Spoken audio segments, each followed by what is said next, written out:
Good evening, one and all. It is Sunday. It's the end of the week. It is time that we jump into some more. There's a time-limited mission alert available.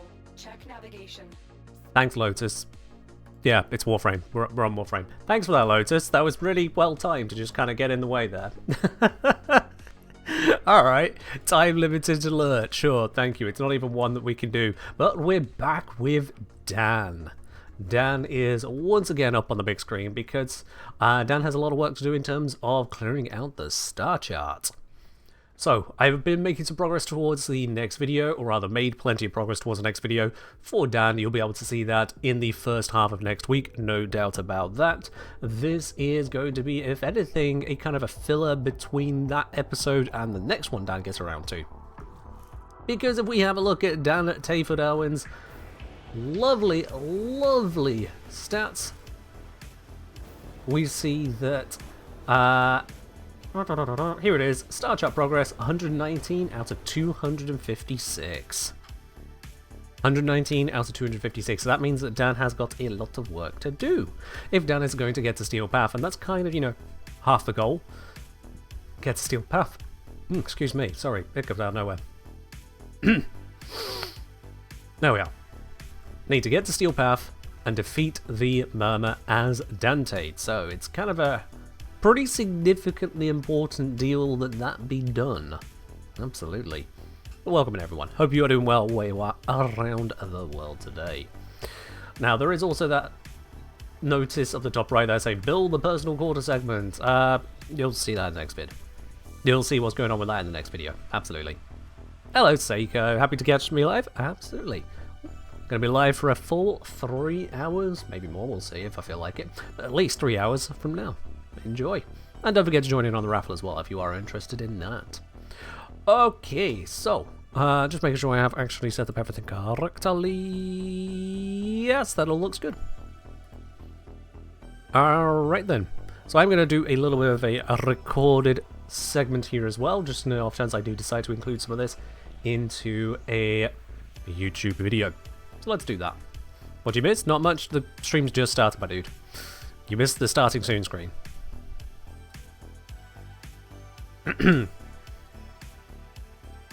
Alright then, so whilst the personal quarter segment kind of languishes in the foundry, whether it's built or not, is immaterial right now, Dan is currently at a stage where we have, if we look here, 119 out of 256 nodes completed.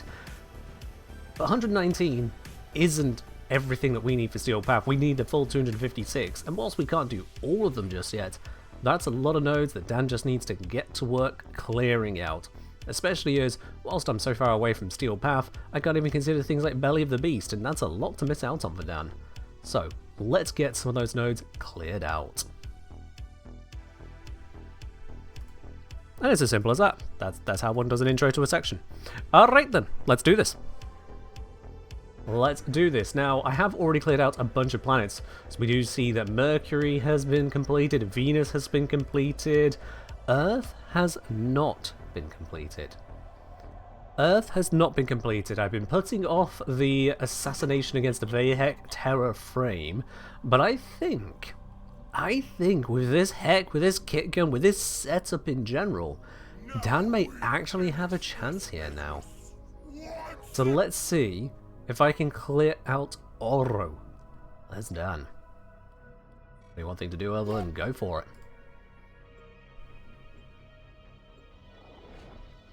And yes, that batch of Flapjack is sat in a box just out of view of the camera, and I cannot wait to dig into that. Oh. By my estimations, the batch is something like about 2,700 calories worth of Flapjack. Oh, it's going to be nice enjoying that over the week. It is going to be nice enjoying that throughout the week. Alright then. We don't need that cinematic. We know how that cinematic goes. This ain't a new player run, it's just a newer account. What is a Flapjack? It is a dessert treat made from oats, flour, golden syrup, which some people know as treacle, but it's actually golden syrup, sugar, and butter or margarine. Mix it all together with the butter or margarine and the... Actually, I don't even need to fight this section. And the golden syrup melted into a liquid first, and then poured in and mixed into the dry mixture. Do that all together, bake it for like 25 minutes in the oven at 160 degrees Celsius, of course. And you get these lovely chunky bars. You thought it was a jacket?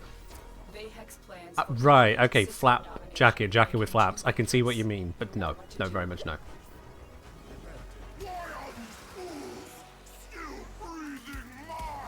Now, I can grab a piece of the flapjack after this mission and show you what it's all about.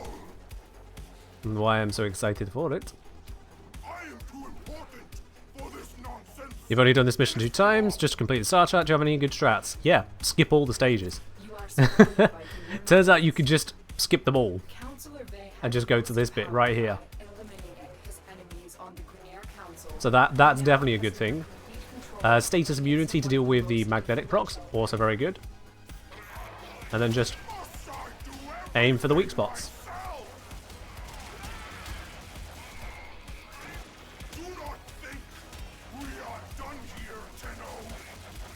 I don't for a moment think we're done here. But I do think that I can get a lot of damage in with the heck. Come on, open up those weak spots. Open up. There it is.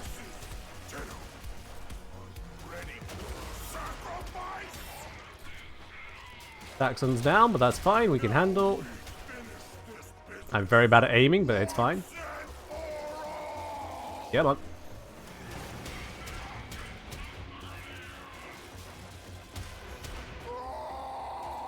There we go. That'll knock him into the stage over here, and then we could just open fire with the Spore Lacer.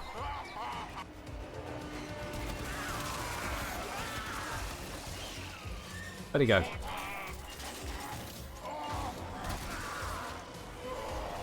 Oh, I killed him that quickly. Fair enough. He just jumped out of view to die. Well, that was actually a lot easier than I expected. That was a lot easier than I expected. I don't think I've even had to recast Iron Skin. That is well built. I don't think Dan can take on the Murmur just yet, but Dan is well built. We can be satisfied with that. Ah, Hydroid piece. Why not? And come around for the most important bit that comes after this. Y'all know what it is.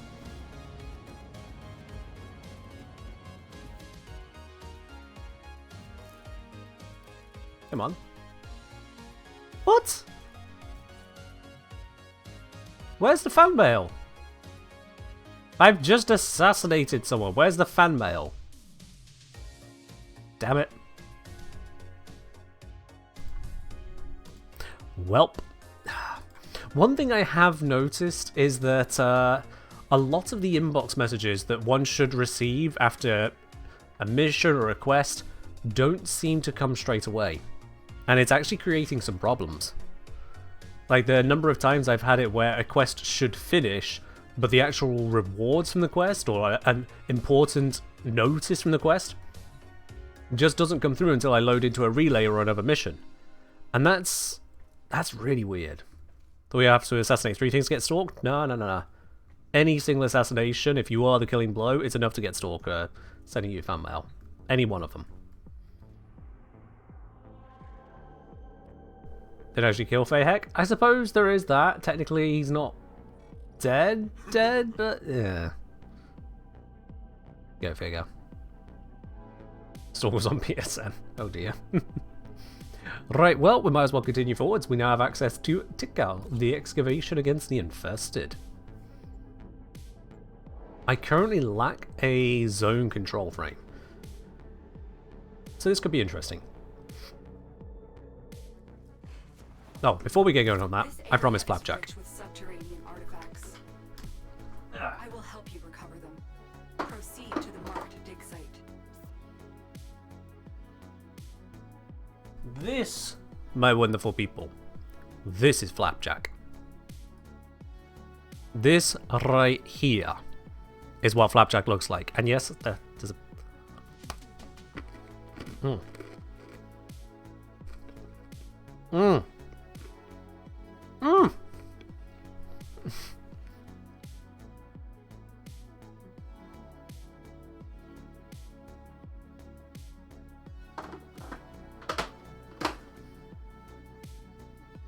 I'm gonna have to get back to the rest of that later. My god, that has got a lovely crunchy exterior, and then it's so soft once I'm past that crunch. Oh, it's so good. Looks like something the military would be forced to eat as a meal. I get what you're saying, that it looks like field rations. Believe you me, the military would love having those field rations. Oh. Just a touch proud of myself? Absolutely. If I have trouble finishing them off, ha! As if. As if. Flapjack is one of my absolute favourites. It's been far too long since I made a batch, and this has come out perfectly first try. So I'm very happy with that. Anyway, back to Dan.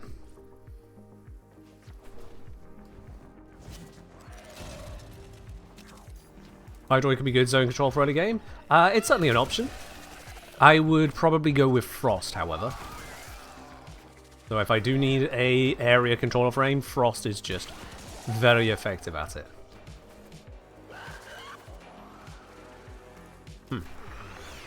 The only downside of Flapjack is the oats easily get stuck in your teeth. Use fuel cells to keep it powered while protecting it from enemy fire. Excavation, farming karate, or for a quest? Neither. I was going, neither. Welcome on in. Clearing out the Starchart. Clearing out the Starchart. Because that's what Dan needs to do to be able to access Steel Path. And so I'm taking the opportunity to do a lot of Starchart missions, clear out these nodes.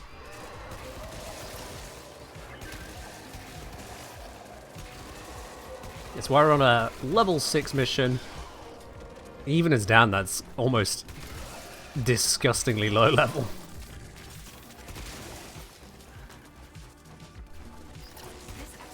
There we are.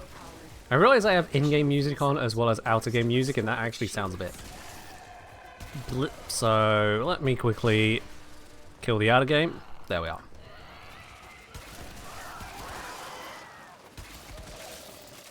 An artifact has been located. Don't even need to use raw for this. We're just going to absolutely destroy.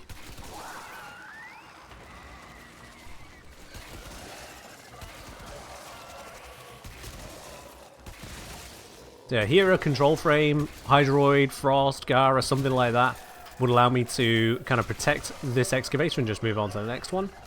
But we don't have quite such freedom here. I think at 7 seconds left I should be okay.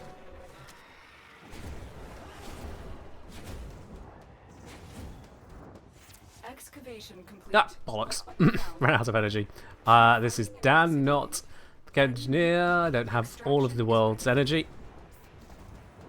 Also, spoilers! Look what we can do. Didn't realise how good spoiler is early game. Oh yeah, it's amazing. Ouch. Inception's gonna be annoying? Nah.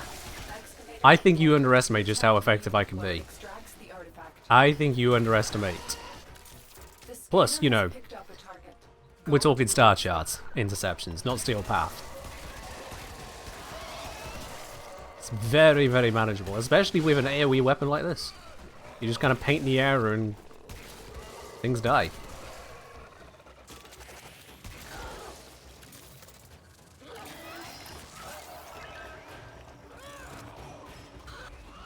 Many new players don't know about kit guns. Yeah, I put out a few guides on kit guns, and Dan has made a very big point as to just how effective they are. I'm doing what I can to kind of raise awareness of this super powered option. Also, I realize I can just leave. I'm not farming this for anything. I can just leave. What am I doing? What am I doing? That's a new player thing. Just be like, hey, when can I leave the mission? You always could.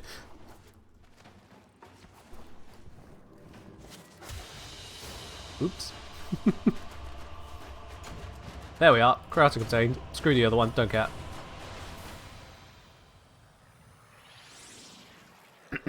Secret menu for secret Dan? I mean, it's not really a secret Dan, but alright. Let's go... What is this one? Oh, that looks funky. Let's go with that. Alright then, that... Is that Earth completed? That is apparently not Earth completed.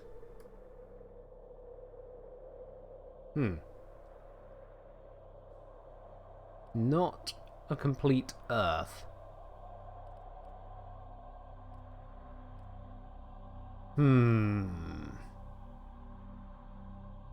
What mission hides? Oh, Kome mission, yes! Of course. I'm gonna need to do that to do Steel Path. Ah. Oh. Dang it. Alright. I was hoping to put that off, but I guess I have to do that one. Let's do it. Let's do it.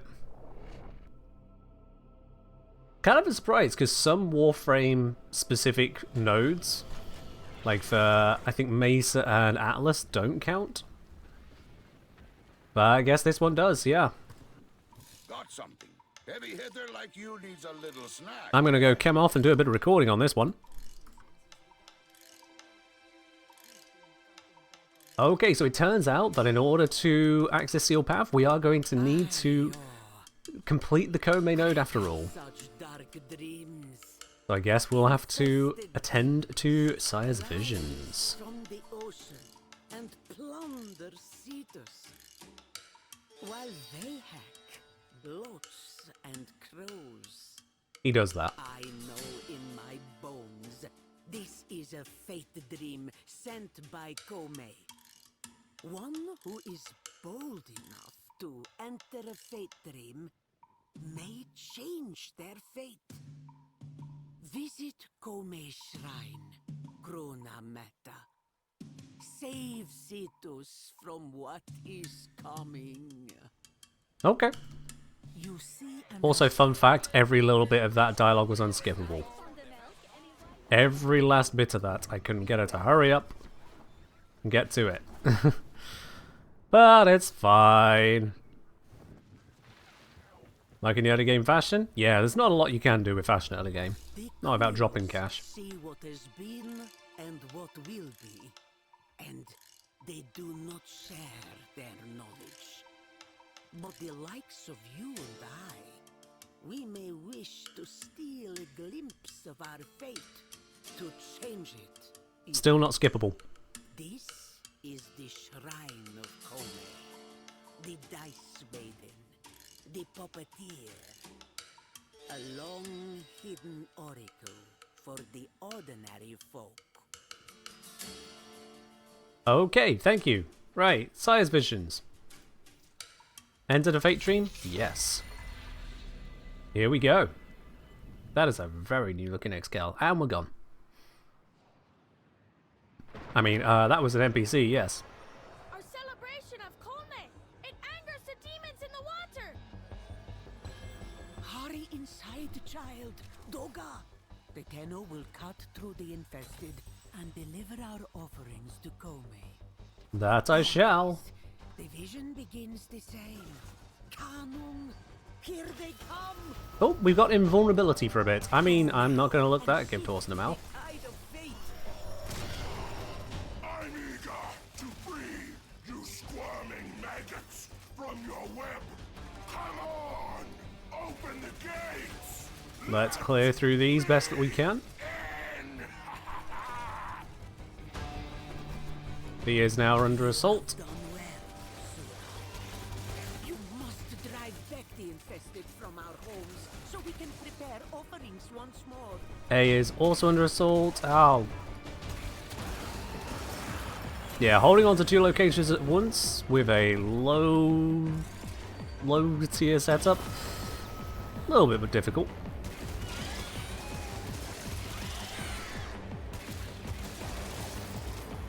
Did we just kill Vahek? Well, this is a Fate Dream where he's been rebuilt, I guess.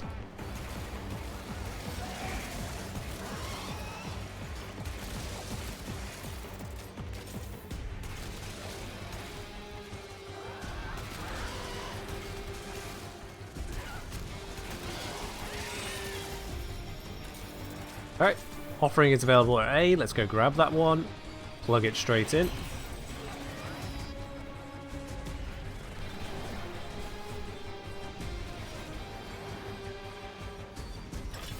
There we go. Lifesteal Blessing. Not that we really need that with Rhino, but sure.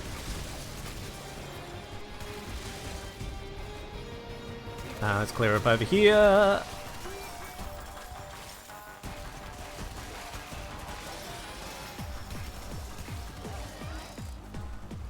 Over this side.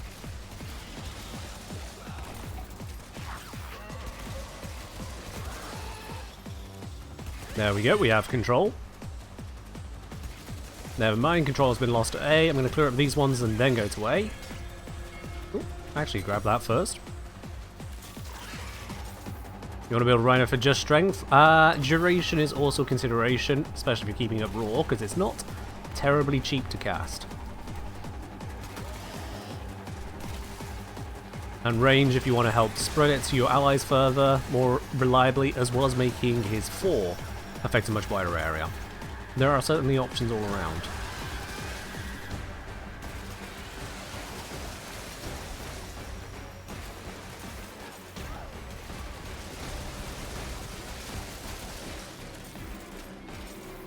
Offering is available over at A. Let's go grab that.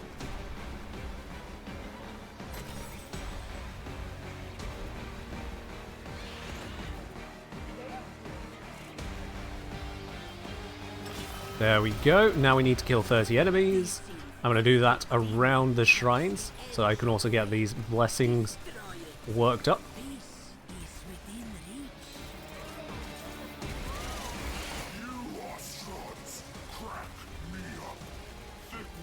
We'll make sure we get both of these timers down to 0, and then I can focus on killing enemies in other locations. B has been interfered with. There we go. Well, that brought out the Oni. You do well, but Kome is fickle. You must fight on. This one's about to be blessing ready. There we go. Or offering ready. Now we focus the Oni. It only goes down. Strike it down. We need to grab these here.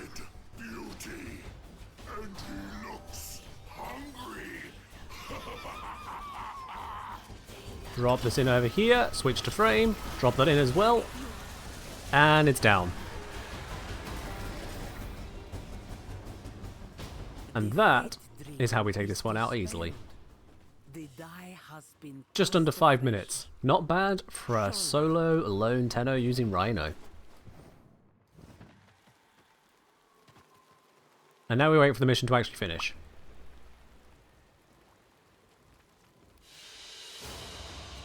Mission There we go. complete.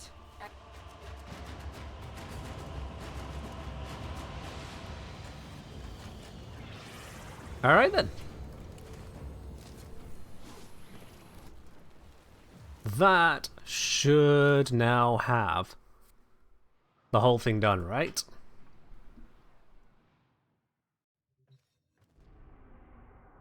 Is that Earth Mastered? That is Earth Mastered. There we go.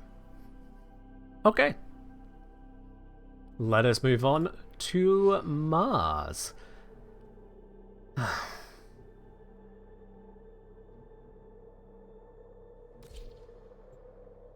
We've moved on to Mars.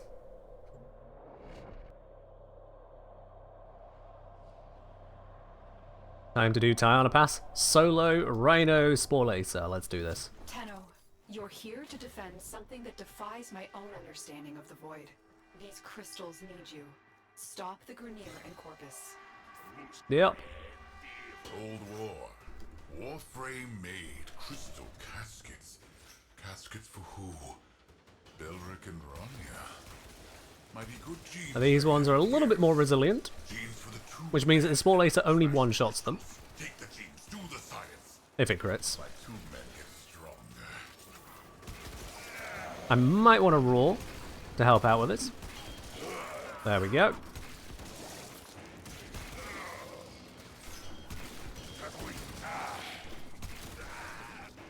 Keep the damage up where I can.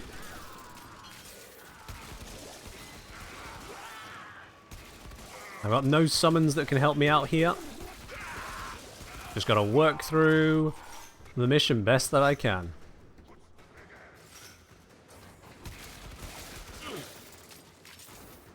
I barely need to be collecting the crystals, to be honest. I'm not going to be farming anything from this mission in particular. It's simply just far too much farming for nothing that Dan needs.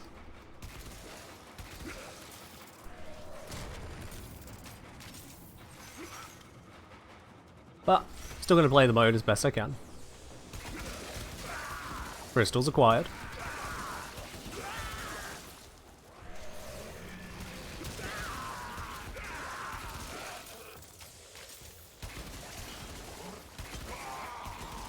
Doing well. 52 seconds left on the clock.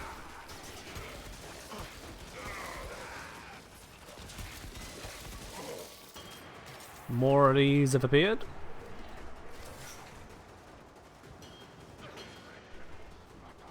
We've got enough overshields on it to tank for a bit. Okay, they're gone.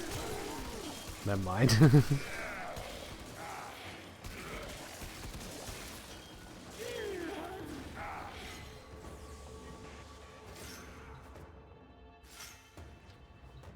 Crystals all acquired. Some more over here. I mean, I'm keeping on top of the crystals, so that's good. It's not going to be the absolute best rate of gain, but it is effective. Now off to the other side. Mounting an assault on the Venus crystal. Stop them.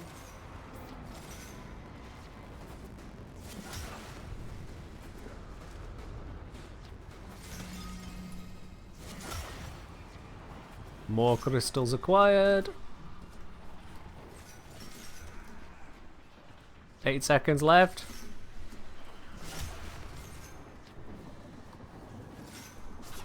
One second.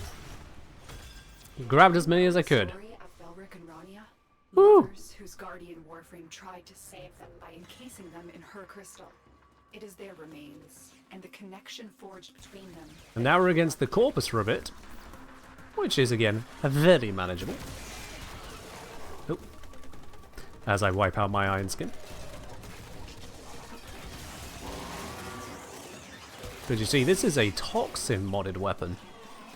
An 8 toxin, and I've kept the toxin. So, Corpus are not really a concern. Not really a concern.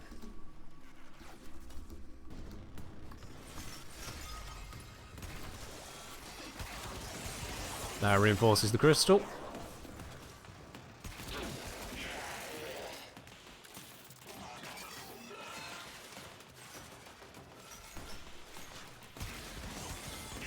Keep up the gains where we can get them.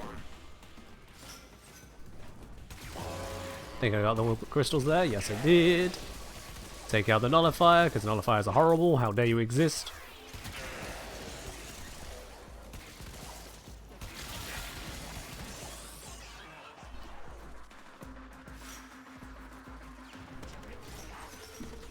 I will hydrate afterwards. Midway through a mission like this is not where I want to hydrate. 1 minute left. I think I can get... Oh, blast. Well, that was not the way to navigate that. There we go. Can I get enough of these crystals for another? Surely I can. Especially when it spawns some more for me.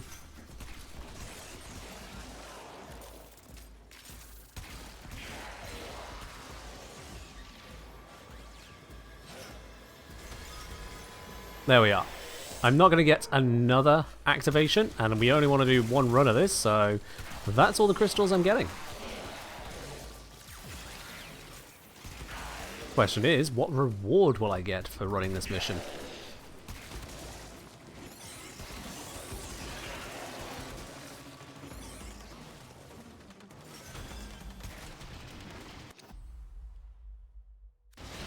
400 endo. You know what? Actually, that might be about the best reward I could have got there.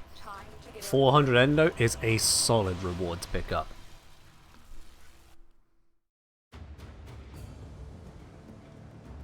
That is splendid.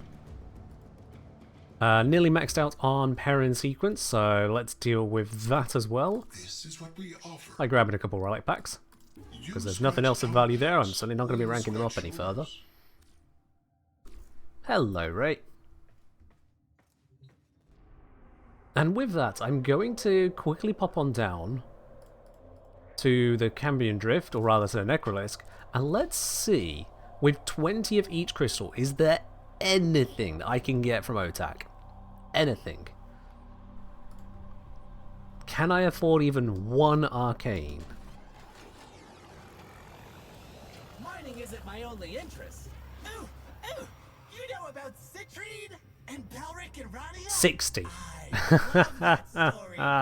Lloyd says it isn't. Wow, yeah, no, 20 of each crystal is absolutely nothing to that. Alright, that's fine. I was curious, but guess not. Because I ain't doing that more. Nope. That's enough of that one. Alright then. Let's continue with Mars. Next up, we've got Olympus Disruption. Now that could be interesting. Let's have a look to see if Dan can handle a disruption yet. I mean, I've got a Spore Lacer, I've got a Rhino. How bad could it be? Remember the Hydrate? Cheers.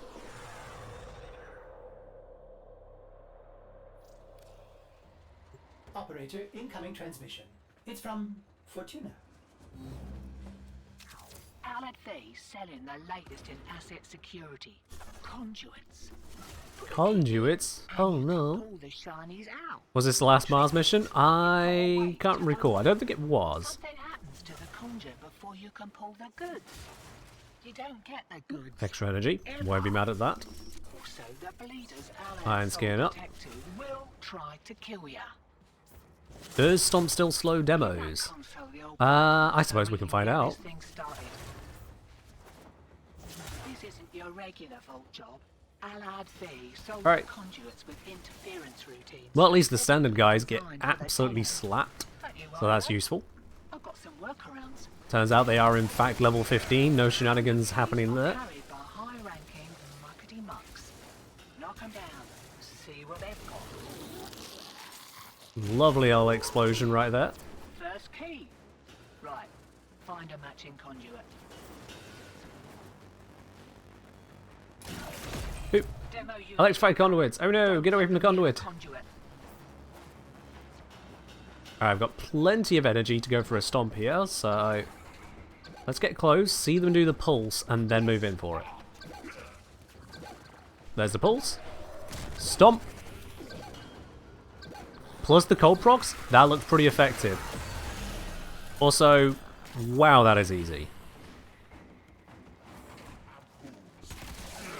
That was no raw active neither. That was just Spore Lacer doing Spore Lacer stuff.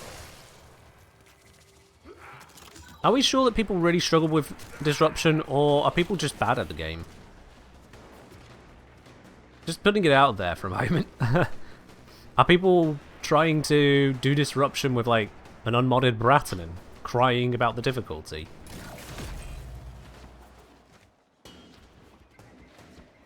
Because I'll be honest, I've been getting that impression a lot playing as Dan, about the amount of this game. There's just a case of, have you tried modding a weapon? Well, have they changed armor in the last year? True, armor has been changed. We're on a level 15 mission. Do you think it's been changed that much? Compared to the health increase, which I did point out in the change to level scaling. The increase in health in various enemies, especially with changes to base levels, has actually made various enemies stronger for new players, not weaker.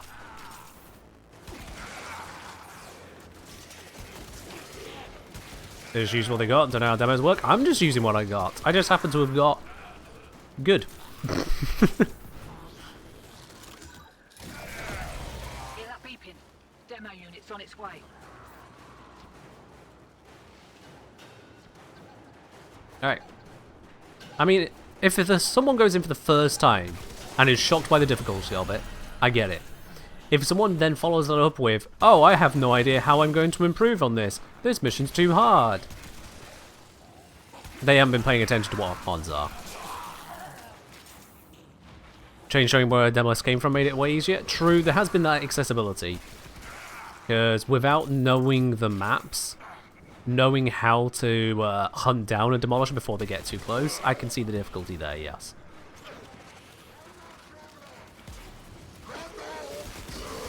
Without understanding map architecture, I can see the difficulty in that side, yeah.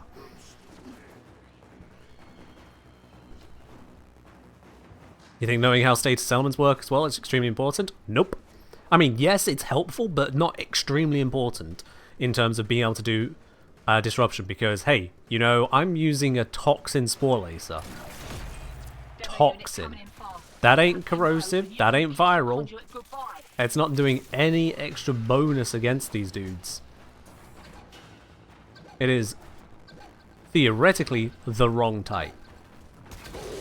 You know what works? Damage. Alright, we're good. Let's get out. Waypoint issues. The greatest bane of the Kengineer, waypoint issues.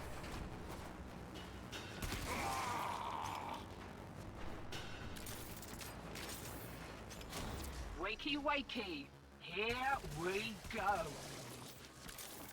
Yeah, the marker changes for the demos is really nice. I am surprised you went with the route of give you the marker before you could even begin to hear the beeping. Because I would figure accessibility is supposed to emulate what you're missing out on if you can't use that particular sense. But hey, they decided to just make it straight up easier, and that works for a lot of people.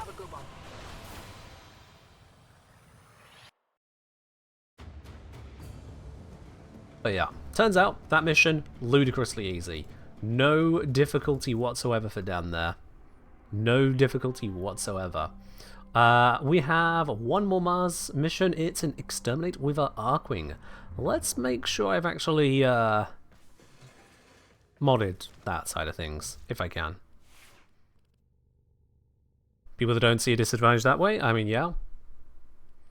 If you can't see, playing this game is going to be rather difficult.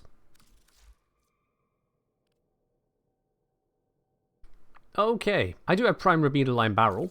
Leveling that up is going to be a little bit difficult, more in the credits than the endo at this point. Interesting. Very interesting. But yeah, considering this is 100% and we can even get to just over 100% there, that mod can wait. However, I do have the resources to allow me to improve some of these other bits and pieces. Now, the 3 physical mods here on a split physical weapon, not worth it. I do have Electrified Barrel and Polar Magazine at the moment going for Magnetic, but as we're about to be against the Grineer, might not be the right choice. So let's swap out Polar Magazine for Venomous Clip. I can afford increases like that. And actually I could just keep the Polar Magazine to Corrosive Cold with the same increase again. See? Modding! It's amazing what you can get. Let's see, we've got shield recharge delay, health increase. Let's just add shield capacity, why not? Boom. And just a little bit of armor, I guess. 17% armor increase. Although it says 16 there. Screw me, I guess. Alright then.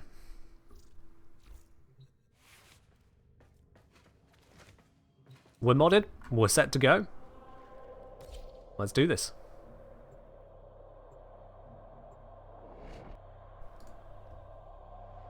Let's definitely do this. Kill all the enemies. Cool, where are they? Stop teleporting the marker around.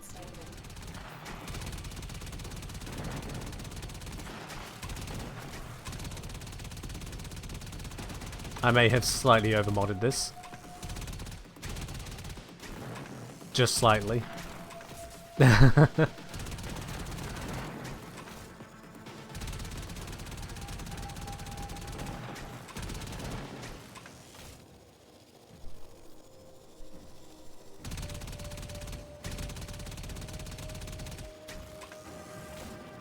Arkwing or Sharkwing, which does chat prefer? I know which one I prefer.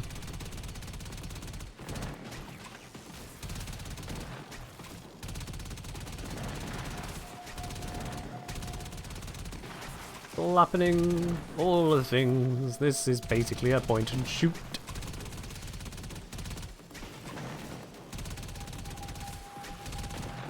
The real threat here is projectile travel speed. Stay focused. There's a heavy unit approaching. There's no overbonding, just enemies that fail the hurt test. Yeah, fair enough.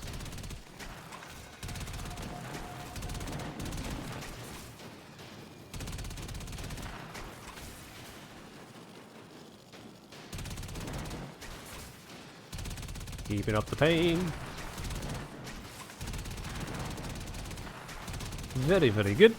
What's the difference between Helminth Roar and Rhino's Roar on him? Rhino's Roar has a base 50%, Helminth Roar has a base 30% stat. I think that is the only difference.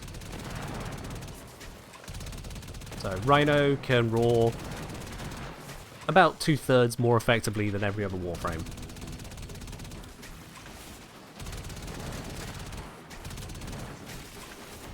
Put it another way, for Rhino's base at 100%, you need 166% strength on another frame to match that.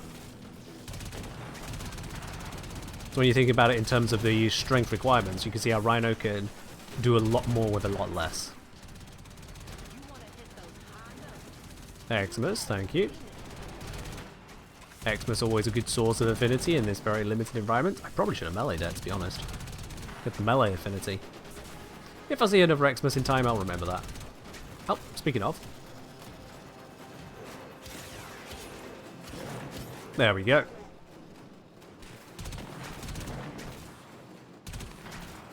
And we're good. We've created enough mess, we're allowed to just exit.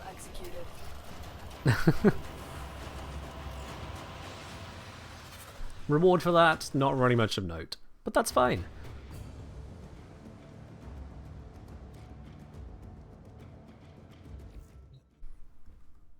Mission successful.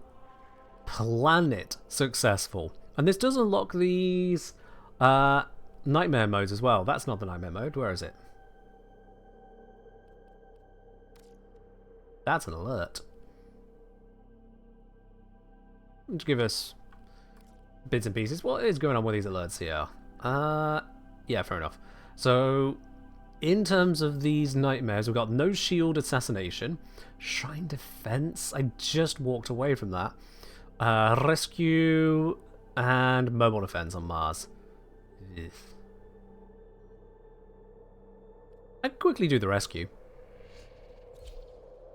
If I manage to screw up the rescue enough, I should be able to guarantee that I get the low tier reward. So I need to set off the execution timer and not kill the wardens. This is a rescue mission. We need to find and liberate the hostage before any harm comes to them. Let's do this. I'm gonna make sure I screw up as much as possible without failing the mission to get the best. What do nightmare missions give as rewards? They have some unique mods available to them. Like, for example, I think Lethal Torrent comes from one of these.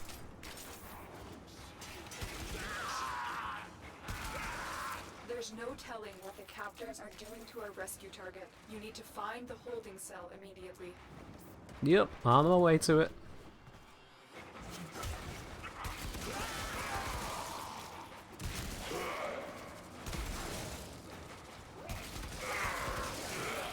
Just obliterating my way through these enemies. They do not stand a chance. Careful. If the wardens detect you, they will surely initiate the execution sequence. Hi there, you. Set off the sequence. We've reached the prison. Find our prisoner. Excellent, that's going. Hurry up. You are running out of time. Rescue successful. And now I should be able to just get back out that way. Prisoner located. We need to get them back to command in one piece. Find your way to the exits and don't leave the subject behind. Exits over here, leaving the subject behind. Give me a weapon. I haven't killed the executioners or the wardens even. So we should get the lowest tier reward, which is what we want. Lowest tier reward is one of the most valuable, so should be best for us. I mean, we're most likely going to get something terrible, but let's have a look. What do we get?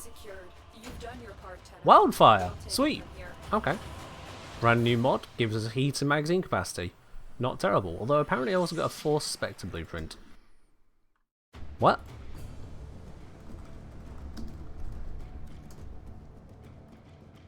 Hold up.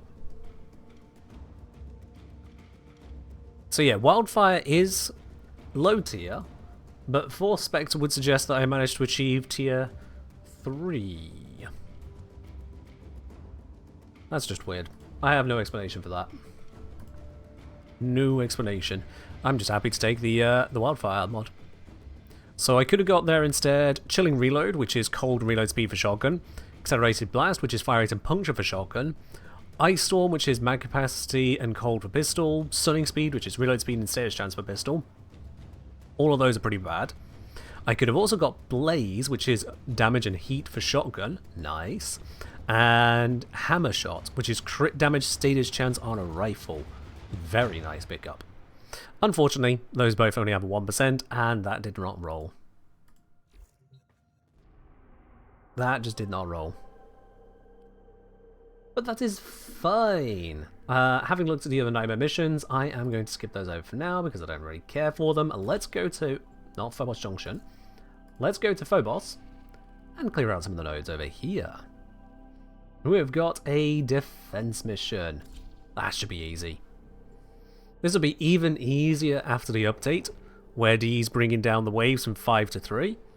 But for now, 5 waves on a not great tile set will have to do. Defend the cargo until reinforcements arrive.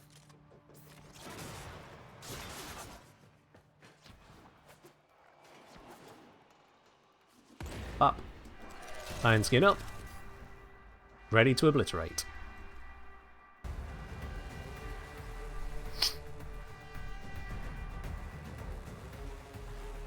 Ah yes. Defend. Much defend. Very hard. There we go. Now they're all catching up to the area.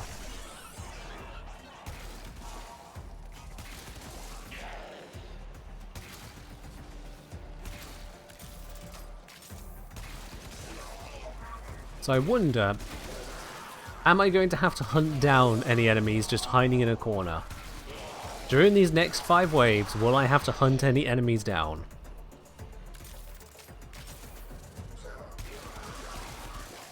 Ah, fair enough, Ellie, fair enough. Cool, no hunting down on this wave. Oxygen required as well. You curious on Dan handling a defection mission?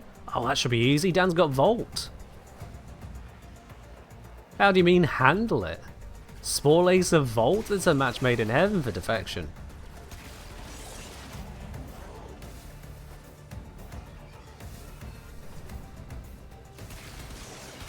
Haven't farmed any in a while. Current best farm is 1999 bounties, right?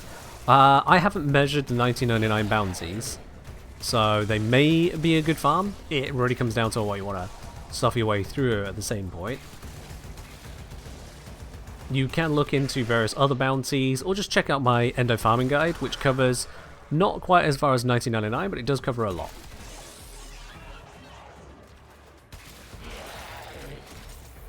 I'm saying until this target gets stuck. If a target gets stuck, it's fine. It's manageable. I know a few ways to unstick them.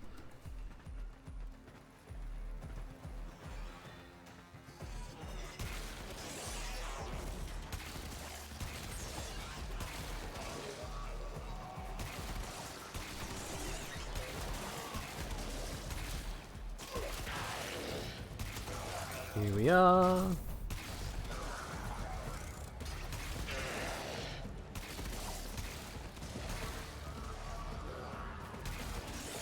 So under the proposed changes, this would be the last wave.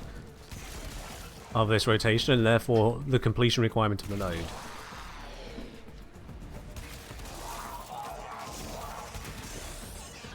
We'll be done. 3 minutes. Any tips for brand new EVE Online players? Oh, hell yes. First of all, are you sure you really want to get into that? Just saying. It's not a low investment game, time-wise.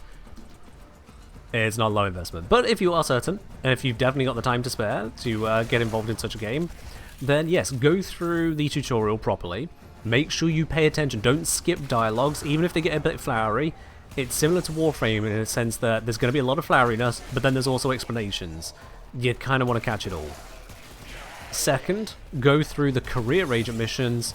I'd honestly recommend doing all 5 sets of career agent missions after the tutorial. So there'll be a set of 5 agents in one station, offering things like exploration, industrialist, soldier fortune, those kinds of mission sets. They are very, very worthwhile doing. Once you got your handle on those, that's basically the basics of the tutorial. The next best bit will be to basically try and meet up with people who are more experienced and can help guide you through what to do next. It's a game where you make your own game. It's a sandbox. So if you go in expecting the game to kind of direct you and tell you what to do, it ain't gonna happen. Instead, it is to explore for yourself. And that exploration can be done and should be done with others. Well, I'm having to hunt down a target.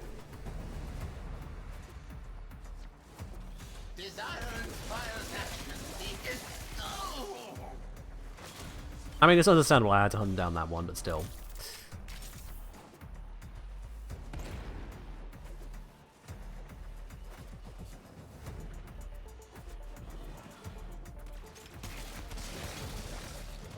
Okay, those enemies are even lower than I thought. Oh yeah, because of course this is down here.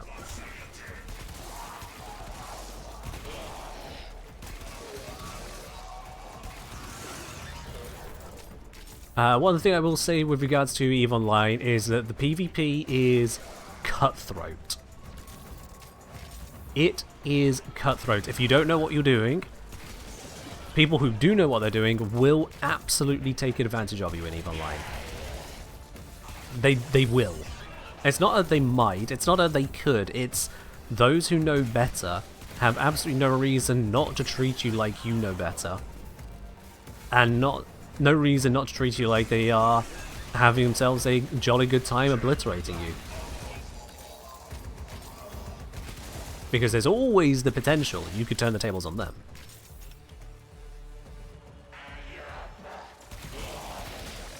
Just in the last 24 hours, we've had myself, there we go, we get on this one,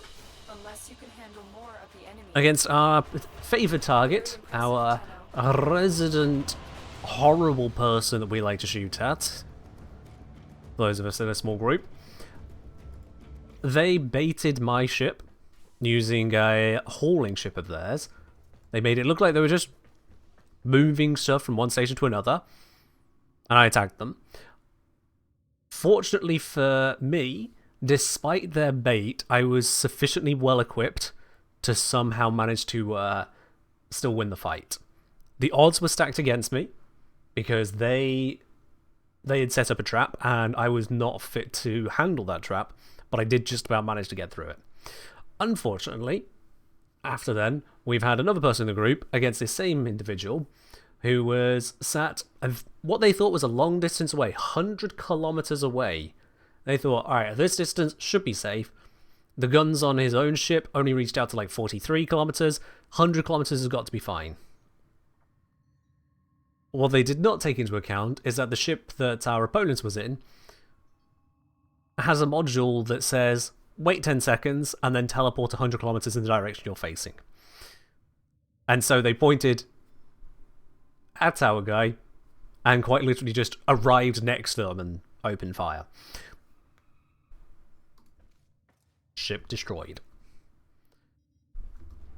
Why don't more people stream EVE? As others have mentioned, stream sniping. So if you stream EVE, not only are you streaming a relatively slow game with a lot of downtime, a lot of it is in the setup and making things happen, but also it's an open server PvP thing. People can and will try to mess with you.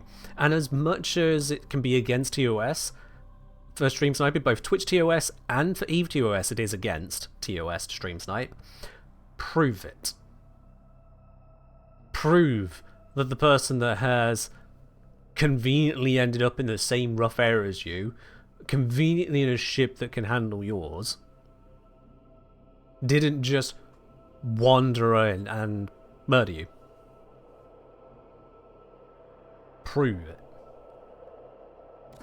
So for a slow game that is made worse in many ways by streaming, at least if you're not looking to have just a no holds barred fight, it's a risk.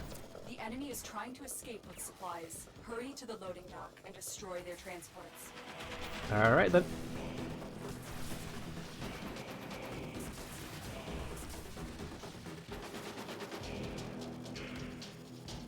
Rush missions. Honestly, not even sure why they exist. But I'm going to fly through as quickly as I can and go destroy those transports. Nope, wrong turn. Need to go this way.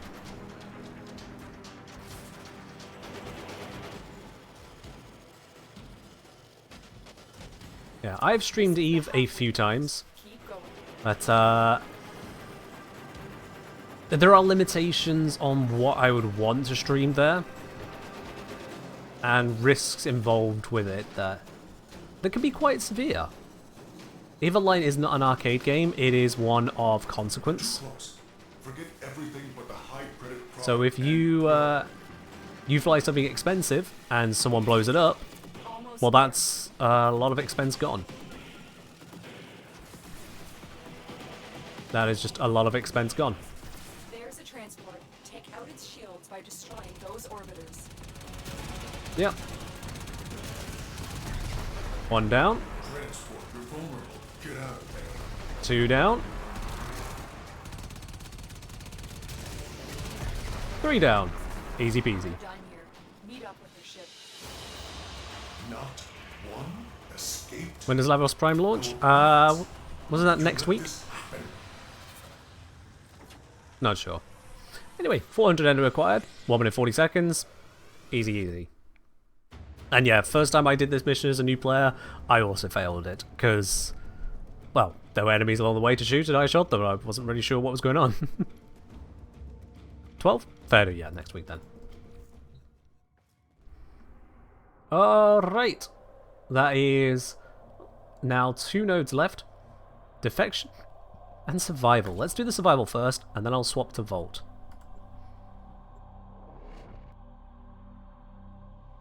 I have been toying with the idea with EVE Online of opening up the invite to the wider Kengineer Warframe community and be like, hey, do you want a second game to indulge in? There's this. The problem is as I say, the whole aspect of content preparation. In Warframe, people already get lost on what to do, but as soon as you're into the game proper, you can see what you need to do, what you should be doing. As soon as you have the core gameplay loop figured out, you can just pick up missions and go do them. And worst case scenario, you fail a mission. Boo-hoo. It's not like you can be set back any amount of serious time other than what you spend on the mission you fail.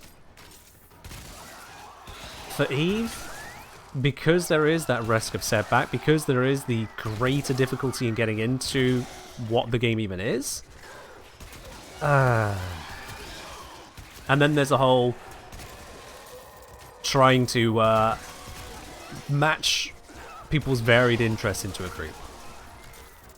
They make a second channel for EVE Online guides, so you want fewer Warframe guides is what I'm hearing. You want me to do less Warframe, Leslie. Just to be very, very clear, is that what you are asking for? Because I'm not exactly sitting on my ass, twiddling my thumbs between Warframe guides. When one goes out, I'm now working on the next thing. At least whilst it's my working hours. Gotta have some work-life balance. I'm not one of those that can grind an 80-hour week. It just kills me mentally. I've delivered a life support capsule to the No, we love the Warframe content. Activating it will Absolutely. buy you more time. Also, from a business perspective, EVE is a much smaller game than Warframe. A much smaller, much older game than Warframe. With far less content being added fresh. On that subject, what does a typical day look like for you?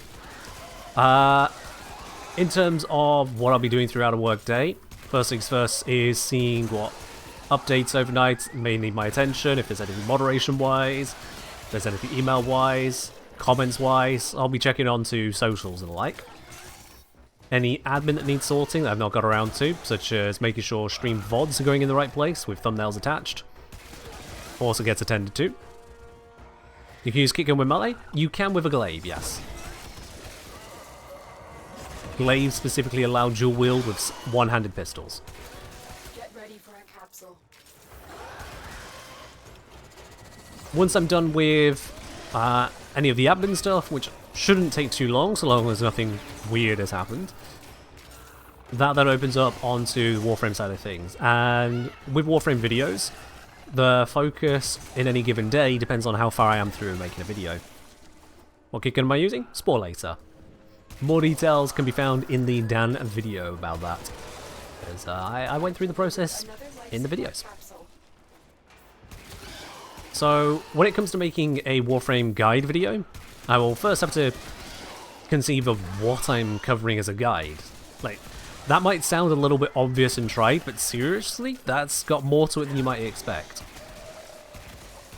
Because, let's say I was going to do a guide about Rhino. Well, obviously, the first step is, yeah, we're going to cover Rhino. I would then want to consider, okay, so what do I need to talk about as acquisition? Do I include a segment as to how to farm the Jackal? Or is it just, you can farm the Jackal, here's how long it takes, here's what you can get from it? Do I cover it from that perspective? Do I mention the circuit? Is it even worth talking about the circuit, or just kind of offhandedly, or circuit? Just throw it in there, and leave people to just kind of understand it's an option. Because, let's face it, it's Rhino. You don't need to farm from the circuit. And yes, I have checked Pyro this week, thank you. Following on from that is, of course, Rhino's passive ability and active abilities. Okay, so now I need to look into the nature of those. What exactly is it that I want to walk people through? And what features are hidden among it?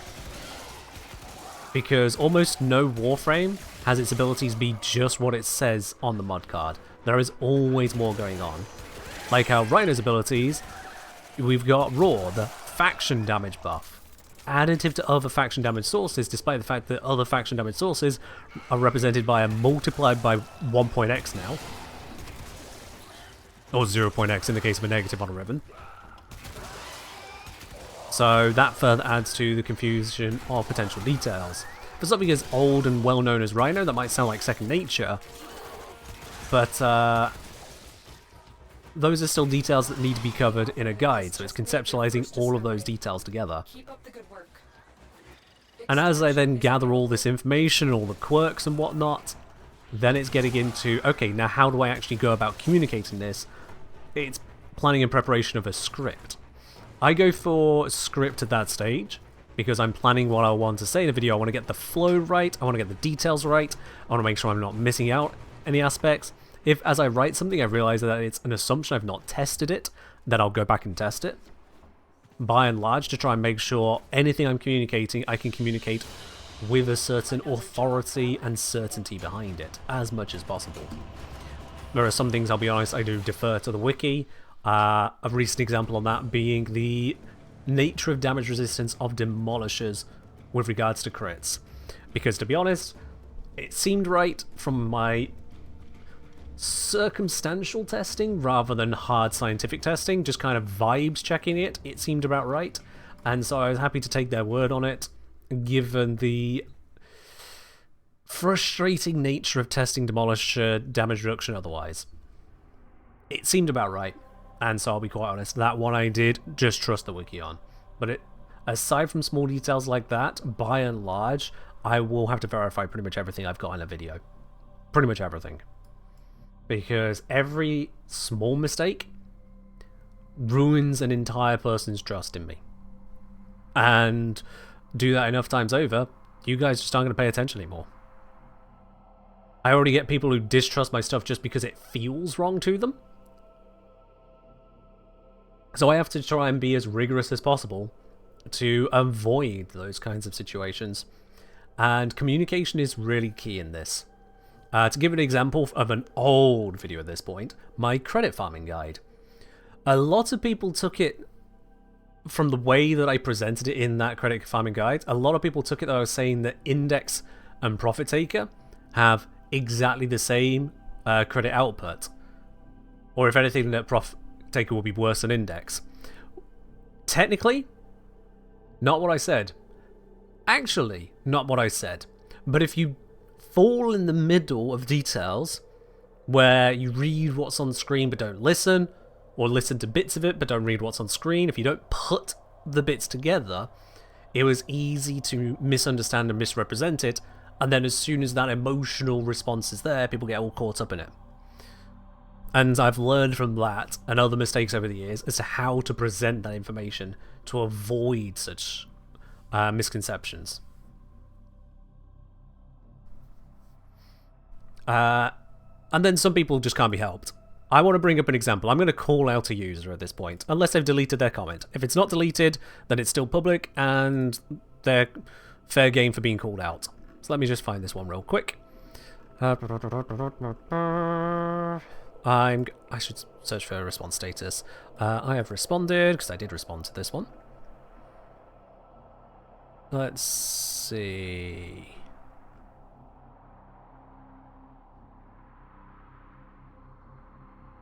Oh, there was a reply that YouTube did not notify me about. Okay.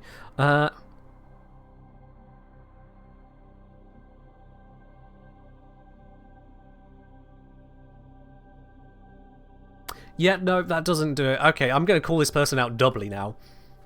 Didn't see the response, but I'm going to call this person out doubly. Because their response is also weak source. I'm not going to put it up on screen. You don't need to know the exact account unless you go digging for it. But suffice to say, it's a public comment a few days ago on my guide. You can farm boosters, former, and endo all in one. If you haven't watched that video, very simple summary is basically Golden Instinct and Oricon Eye allows you to farm missions like Hepit for Iron Sculptures, for rare crates, very easily. And the output is actually surprisingly good if you have good loading times and if you can stomach it with friends. It's not a particularly fun farm, but it is a farm. If it's one of you, I'm legally obligated to say so in chat. I don't think this is one of you lot. No. So, that guide that I put out on how to farm boosters, former, and endo all in one, using Golden Instinct, using Oricon Eye, primarily as well using Zaku, Lavos, or Limbo, all those details there. I couldn't have made it more clear exactly how it all came together, where the pros were, the cons were, the information. I put it all out there. Very simple. Let me shuffle this around just so I can see Twitch chat at the same time. There we go. This is what I got.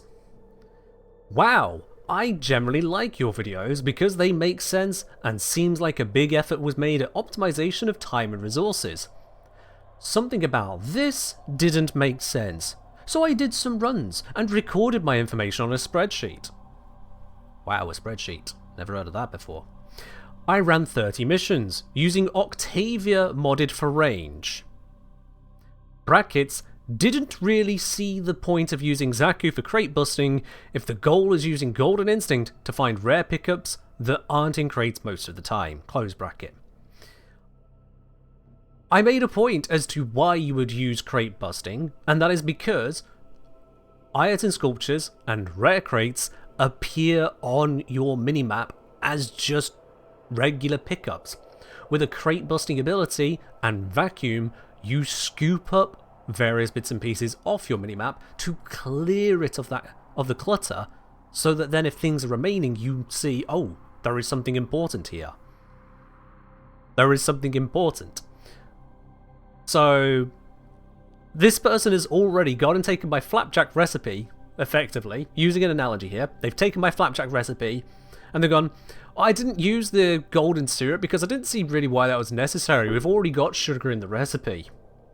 And now they're wondering why the flapjack doesn't taste so good.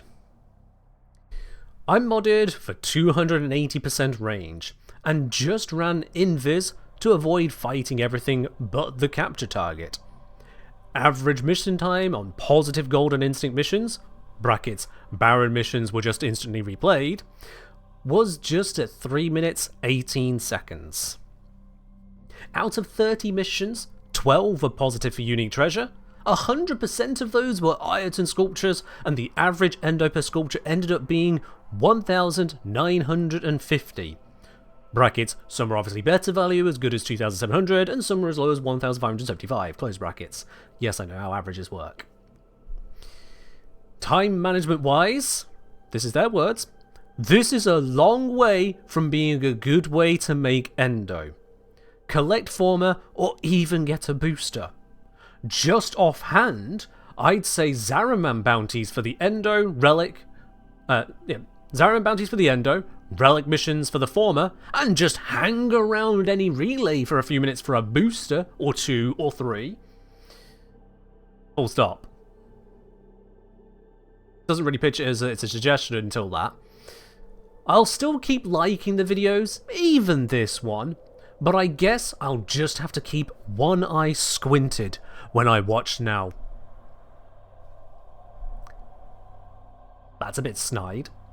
Brackets, just as a quick side note, I ran a Zaraman bounty that required me to kill 1 Void Angel. Total mission time was 6 minutes 12 seconds, and the reward was 4,000 endo. Hardly apples to apples, and not perfect science, but also came away with more credits, 2 plumes, and didn't have to make a dedicated loot-specific build.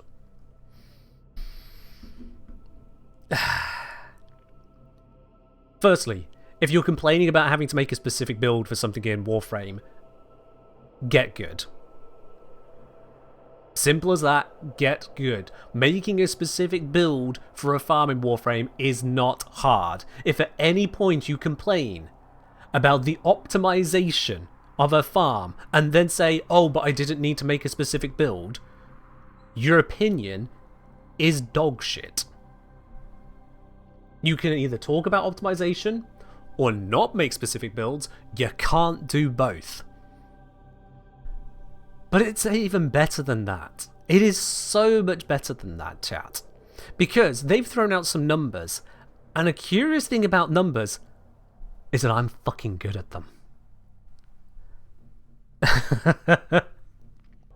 So my reply, very simply, just to be clear, you spent 40 minutes on 12 completed missions, plus 9 to 18 minutes on 18 barons, depending on loading time, using a different build from what I recommended, and you made 23,400 endo, which comes out to 403 to 478 endo per minute.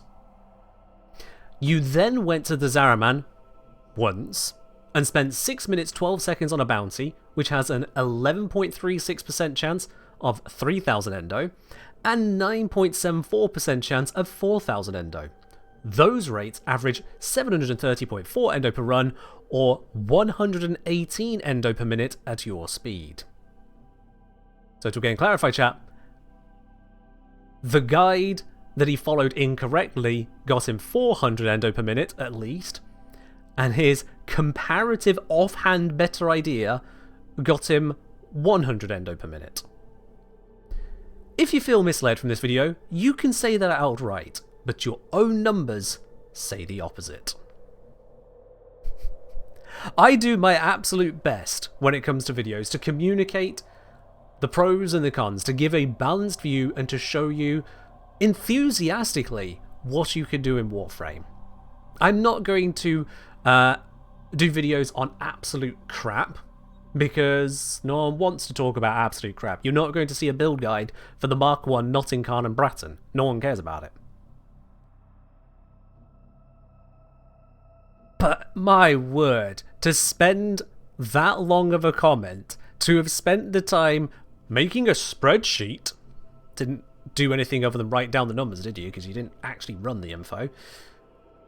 To throw in the offhand, I think these other options are better, including getting Endo from a location that is worse, getting Former from relics which don't come built, and going to a relay for a booster where some of those boosters are simply not available as relay blessings and the others are weaker. And you can still stack them together anyway.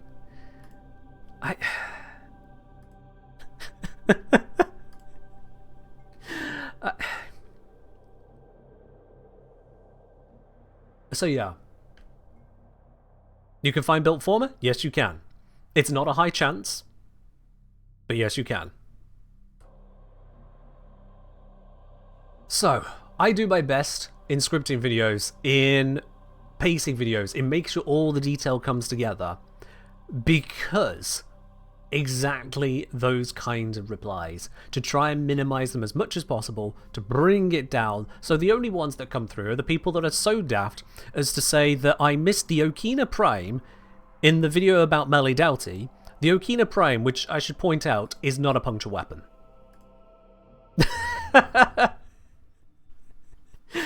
I was told I missed the Okina Prime, a not puncture weapon. It is, can I link it here? Yep, there we go. Will it give me the stats? Yes, it does. That's a lot of fucking slash right there. That's a lot of slash right there. Yeah, don't use Melee Doughty with that one. You've got better options. You got far better options. Will I be watching the Super Bowl today? No. I have zero interest in it, especially as a Brit.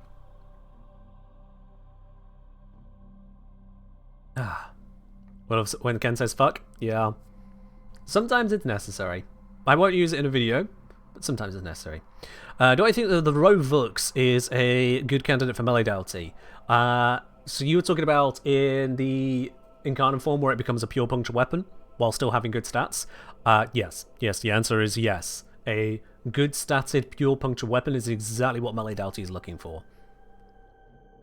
Yokina does look like it'd be a primarily puncture weapon. Yeah, it does. And it is also not a primarily puncture weapon. You would think someone would check this before telling a content creator they forgot the weapon, as well as commenting on the video where it specifically says this is not an exhaustive list. So yeah. Right, let's switch frame. Vault time. Make sure he is appropriately modded. Should be good enough. Let's be real. I don't think I have any other arcanes. Nope, tell a lie. I do have other arcanes. Interesting. Health regen. Right. Let's do a defection.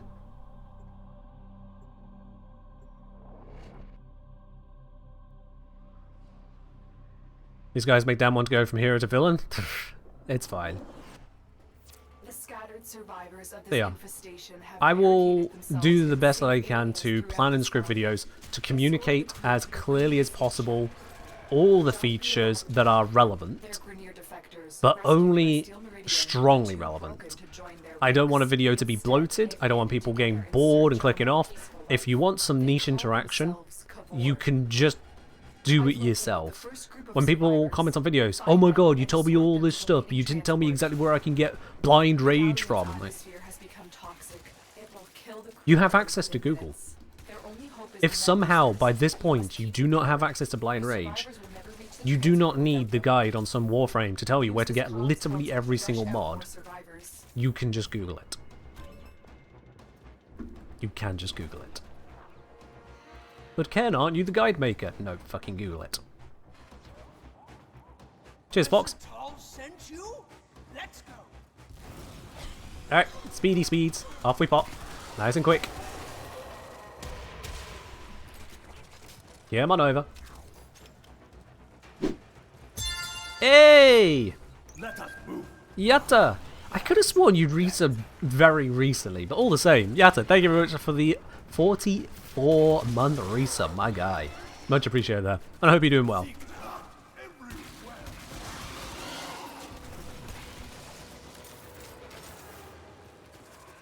Use Google to watch vid, doesn't use it to search things. Honestly.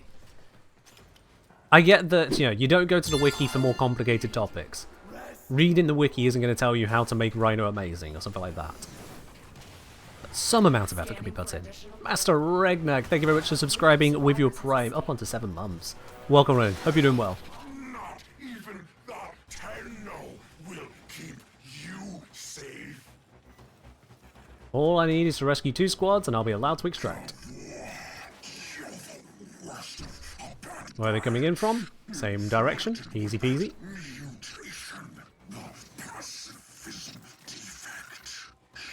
Oh yeah, Google's AI will be wrong about Warframe a lot, and that's because Google's AI is just another large language model being used as a fact supplier when it's not.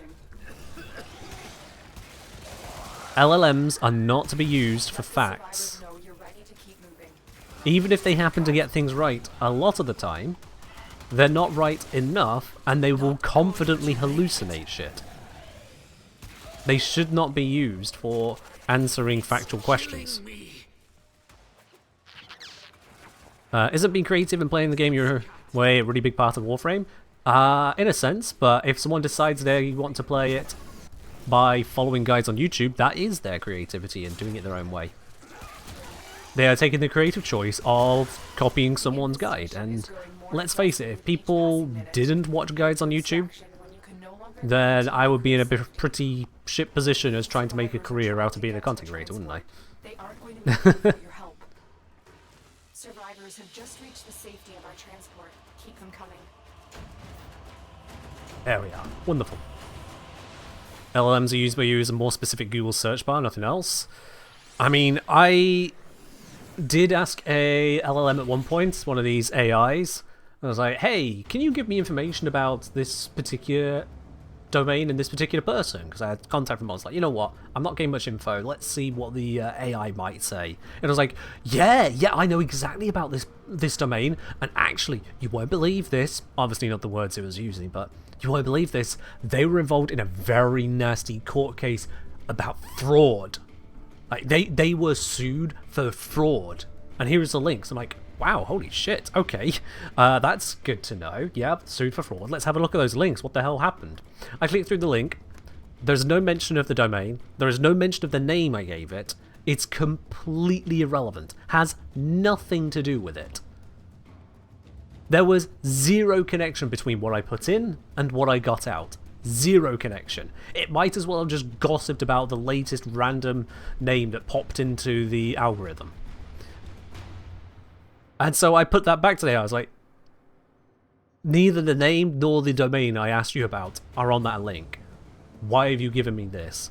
He went, oh yeah, no, yeah, you're right. Yeah, there's nothing in there. Yeah, sorry, I don't actually know anything about them.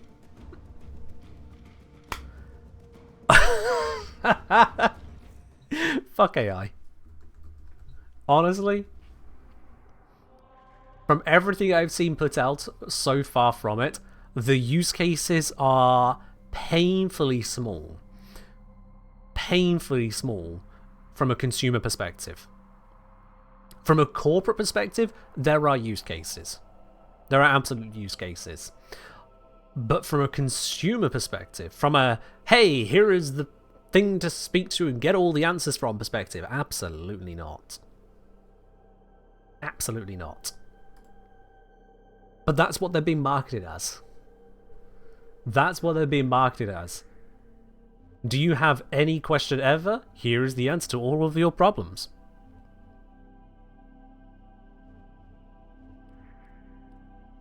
It's terrible. And frustrating.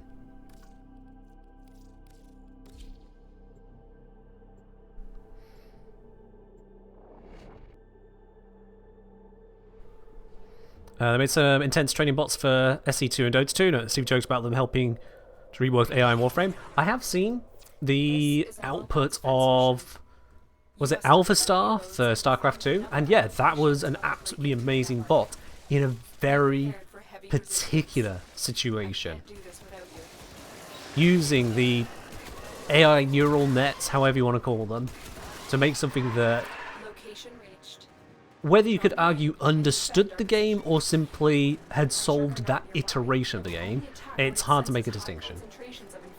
You'll get people arguing semantics all day long, and I can't be bothered with that. But the general point is, yeah, Alpha Star was terrifyingly good.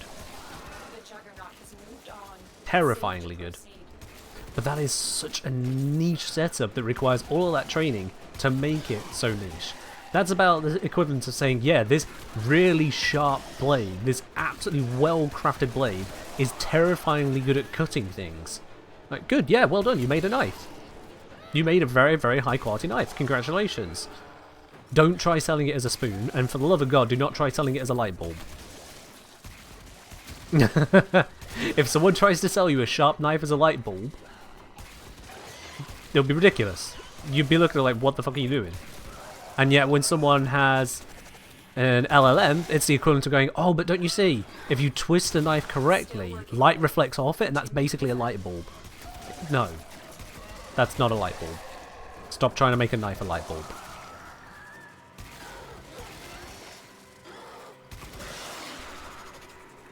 Definitely do not sell it for pleasure. I mean, some people enjoy cooking, and they enjoy using a good knife for their cooking, you know? Just saying.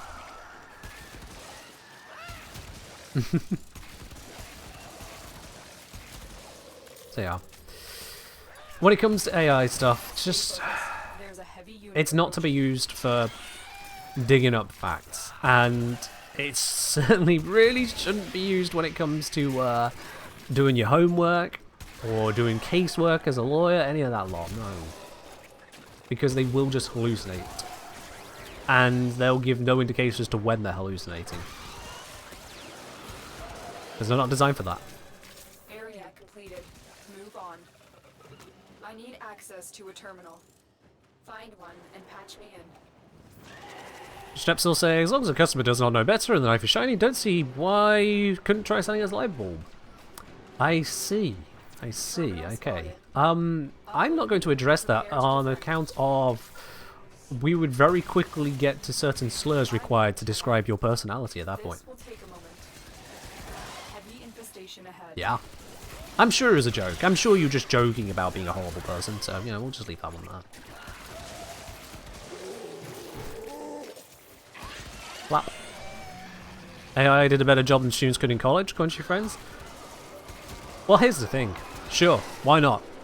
If someone is handed some very limited requirements that just requires someone to have a passing awareness of the subject, and then decides to, rather than gain this passing awareness of the subject, hand it over to a tool that has a passing awareness of the subject, yeah, I'm not surprised that it comes out with a passing result. Because marks on any kind of assignment don't require you to get 100%. You don't have to be fully right. It's satisfactory for a student to be okay at a topic, in a lot of cases. But now that student, if they're using the AI to do it for them rather than do it themselves, the student themselves is not only not okay at the topic, they haven't the first idea as to how they can become better than okay. Yeah, not great. Not great at all.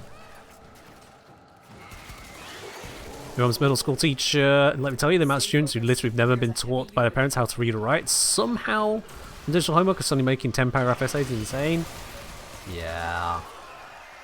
I'm not even slightly surprised. And I've seen the opposite as well. I have seen instances of teachers using AI for lesson planning, for marking.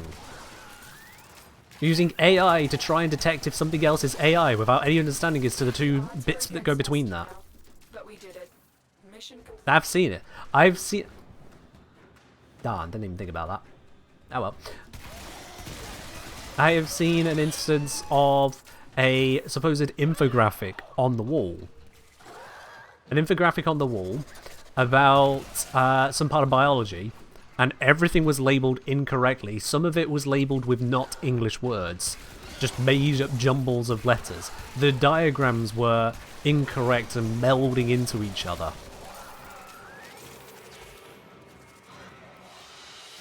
And it's just... Mission complete. Excellent work, Tenno. No. No educator should ever be producing that kind of thing, let alone look at it and go, yep, this is good enough to hang on my classroom wall. No! That's terrifying. That people can be so terrible on both ends of the spectrum of missing every single point of education. What is flapjack? Not pancakes.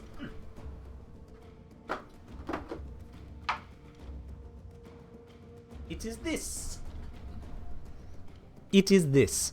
A lovely bar made from oats, flour, margarine, golden syrup, brown sugar, and then a little bit of salt and baking powder. Cooked up into a lovely slab in the oven for about 25 minutes at 160 degrees C.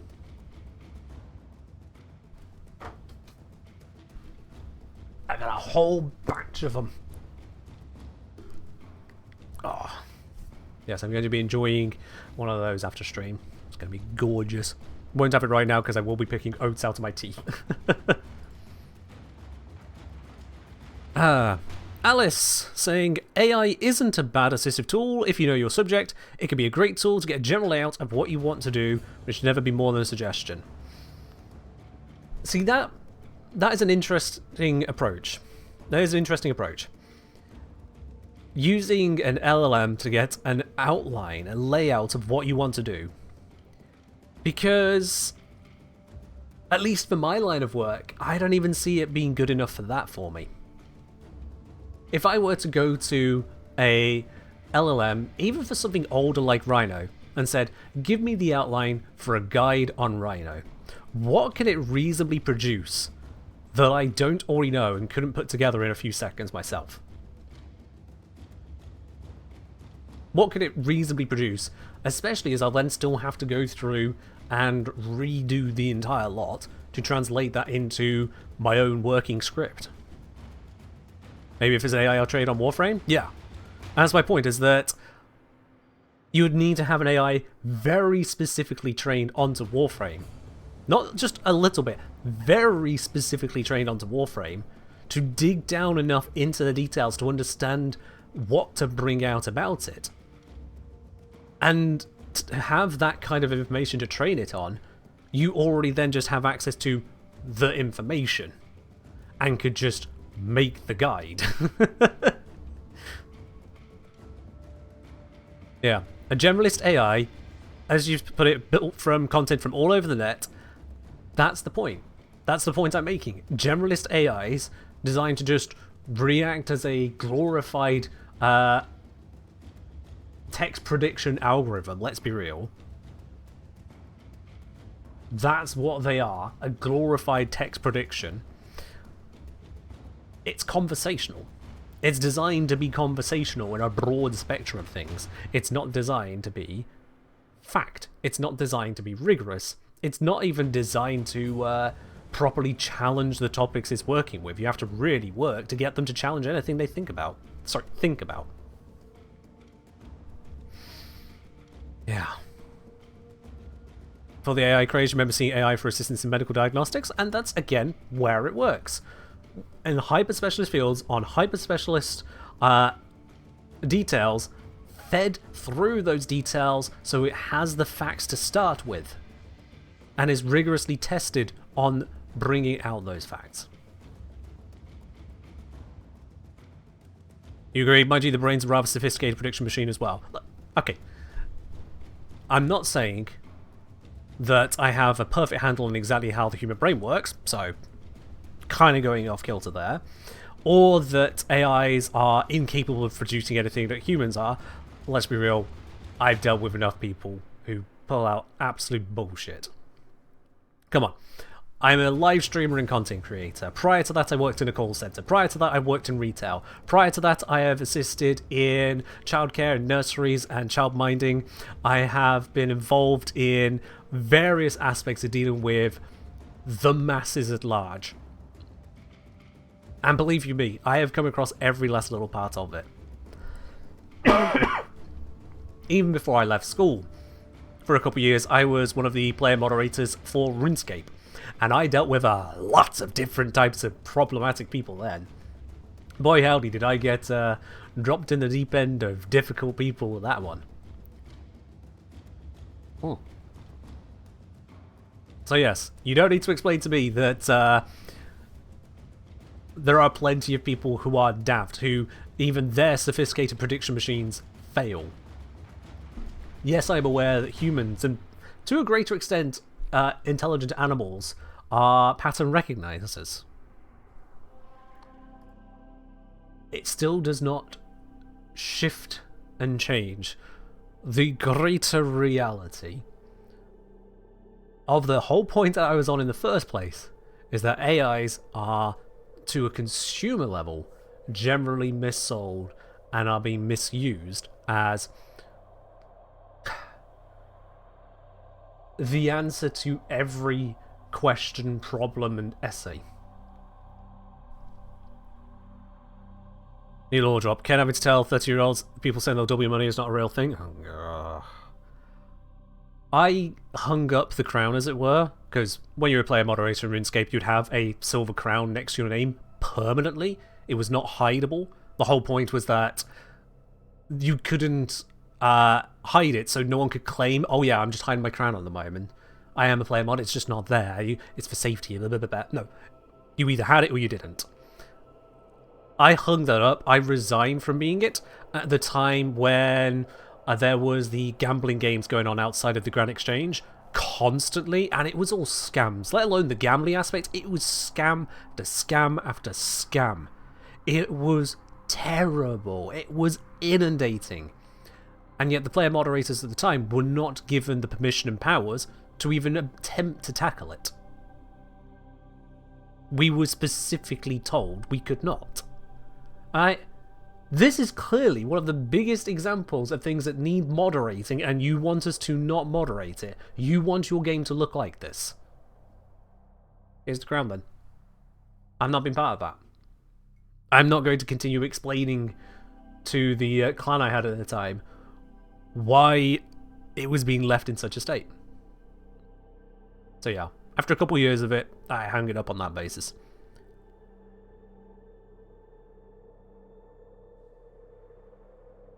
That's the thing, Natty. I don't know if that was even the case, but I do know that it didn't matter. A PM could pop up and they would just continue, because they knew we could do shit all anyway. The mutes were not authorized, despite it being clear and evident scams. Anyway, that's every mission I can do on Deimos. Let's move over to Ceres. Let's do the interception. People say it'll be difficult. Let's show how it isn't.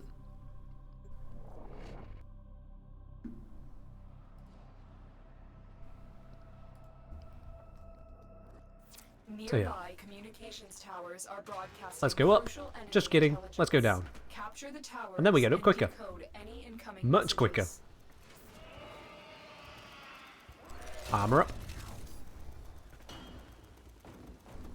Can you hear that secret menu? You'd requested Flapjack, and I've refunded you the points because, well, quite frankly, it looked like you were just requesting something silly. You requested Flapjack.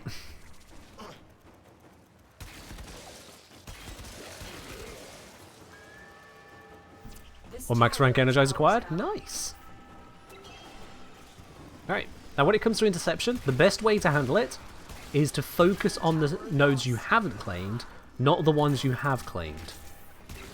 You go back to defending nodes only once you've finished capturing them solo.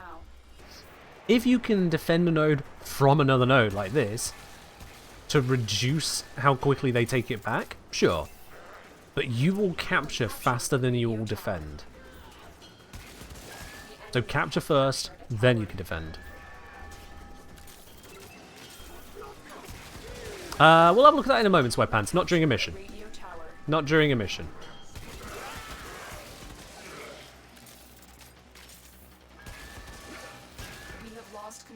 In fact, Sweatpants, if you want to DM it over to me on Discord, because that's probably going to be more than a Twitch message can handle. Yeah, see, look at how I've managed to take control of this entire map near enough. No, reload, reload, reload.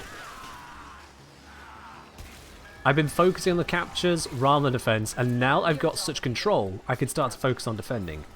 This is where the next stage of my advice comes in. When it comes to defending, know where the consoles are. There's one console, and the other one is here. Here, we got one console there, the other console here. When you learn where the consoles are, you know which enemies you need to shoot. This is how you keep the consoles, keep the spots from being taken, because they don't just stand in the area. They have to hack the consoles. Here's one, and I think that one's related to it, yep. So by focusing those spots, you take out the enemies that are actually trying to capture the sites. Like that. And then you can just clean up the others as you feel like it. And so now, with this route of control, we know where the consoles are here.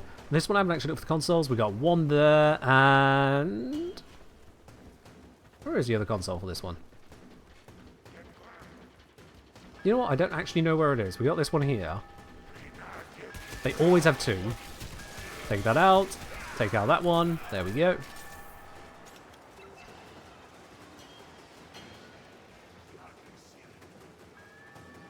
I don't actually know where it is.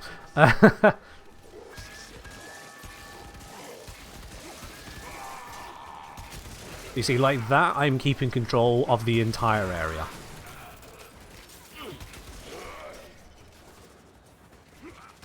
Randoms and missions always ignore the enemies at consoles? Yeah. I wonder if DE could improve the visibility of that by putting a marker on the ones which are hacking. Or perhaps that might make it too easy. They could put a mark on, warning, this enemy is hacking. Kill this one.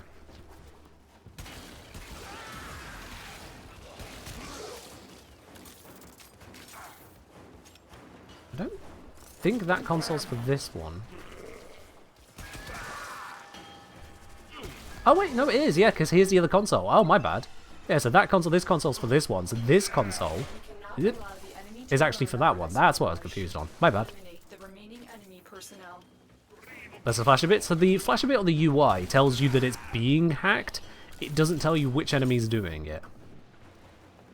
So I imagine that a lot of players can be oblivious to just how important these consoles are, because we don't interact with them.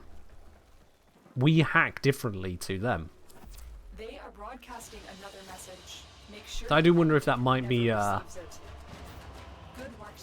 way to increase the clarity as to how the mission's operating.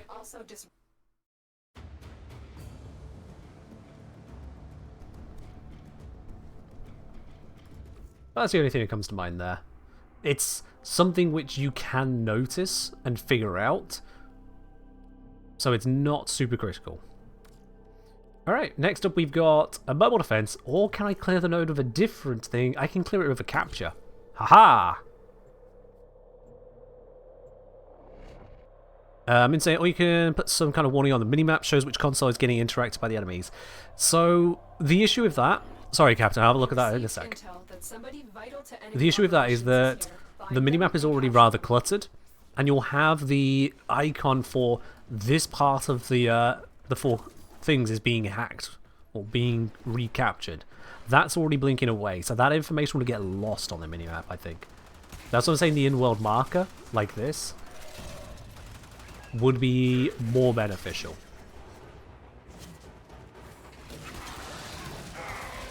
You found a target. Capture them quickly before they escape. Let me through. We cannot let our target know Got we're 'em. here. Track them down quickly. I'm gonna go for a walk apparently, or a slide. Success. The There we capture are. is safely in our hands. Congratulations, Tenno. Ew, that's not the way. Waypoint! Why you be like this? Is it through here? I think it's through here. And then this way. Stay focused. There's a heavy unit approaching. Yeah, I'm just gonna skip the heavy unit. Okay, gotta be up this way then. Here we go, the waypoint's finally caught up.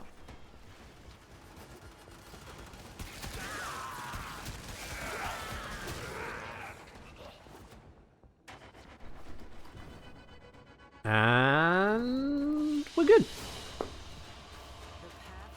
There we are then. Finish a capture mission in less than 90 seconds. 87 seconds. Hey, I'll take it. Ooh. I managed to do the achievement for that one, the Night Wave, even when the waypoint broke. I will happily take that. Well, Screw you, game. Screw you. yeah.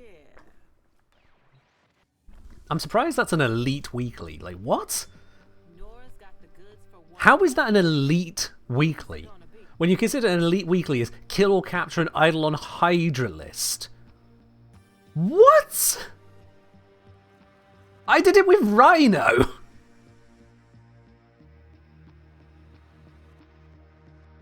That is... That's embarrassing, really. 90 seconds is very hard for new players? Yeah, very hard for new players, Alice. New.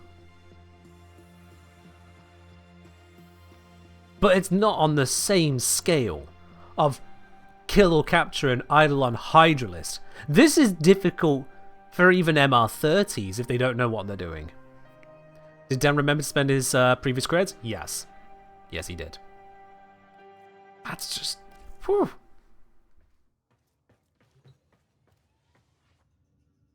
Imagine learning bullet jump. It communicates it to you in the tutorial, Seiko. It's quite literally in the tutorial.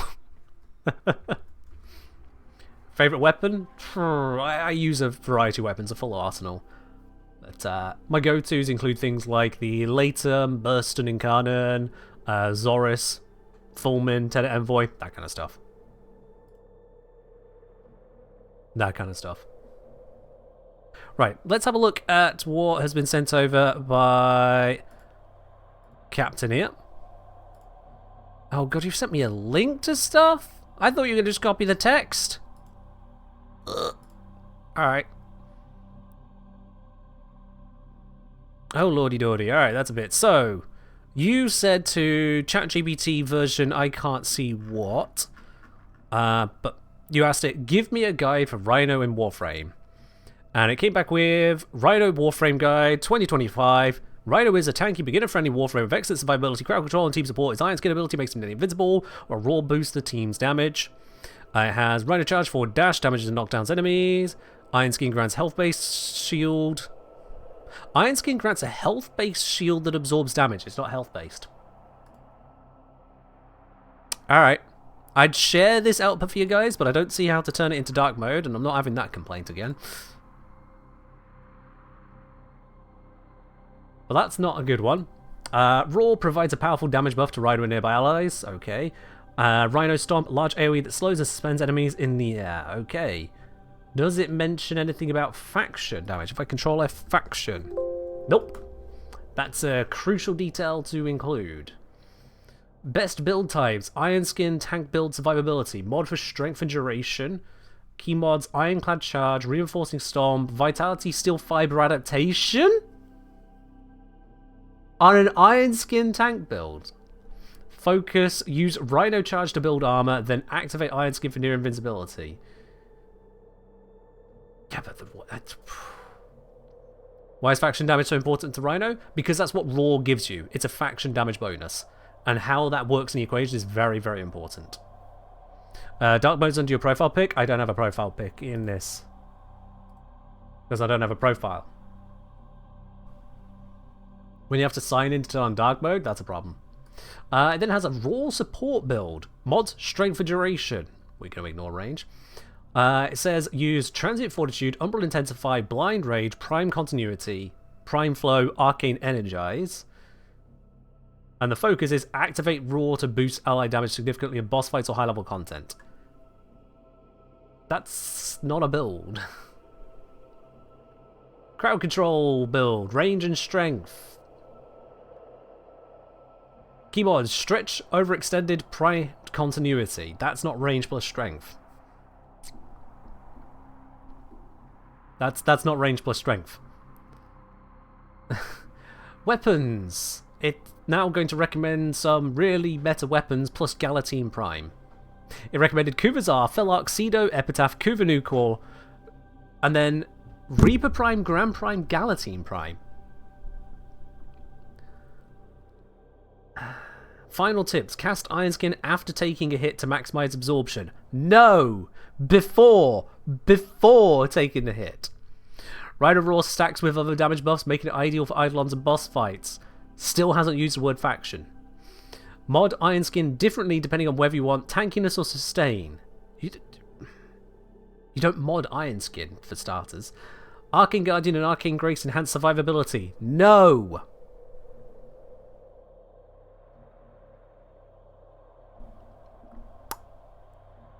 Yeah. So this really just perfectly demonstrates exactly what I'm on about. I know you guys haven't got it on screen, you'll just have to take my words for it. But this is exactly what I'm on about.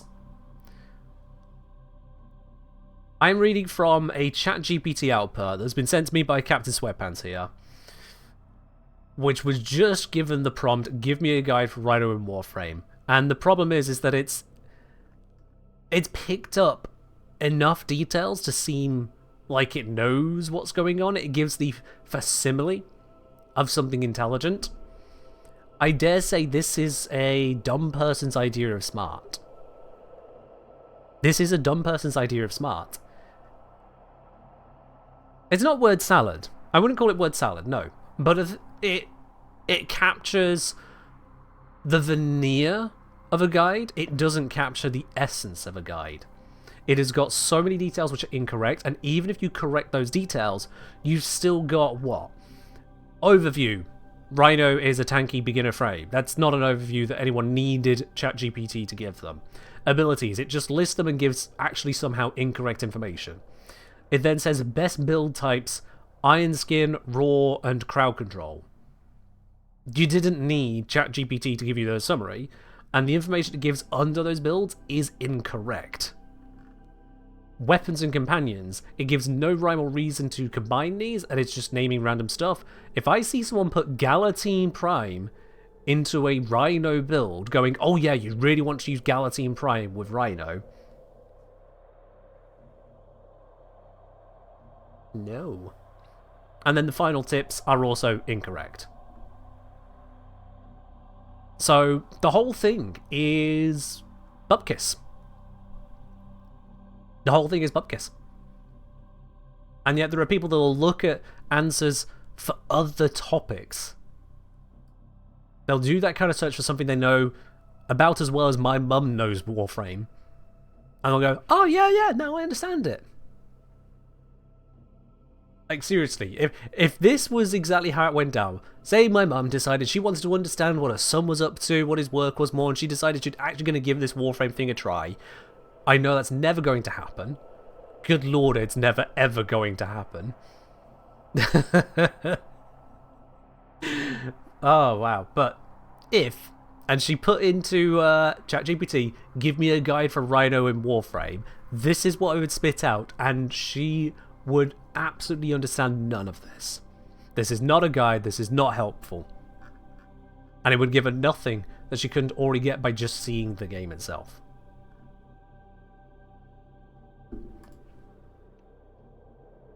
AI is not meant to be used like that. It simply isn't.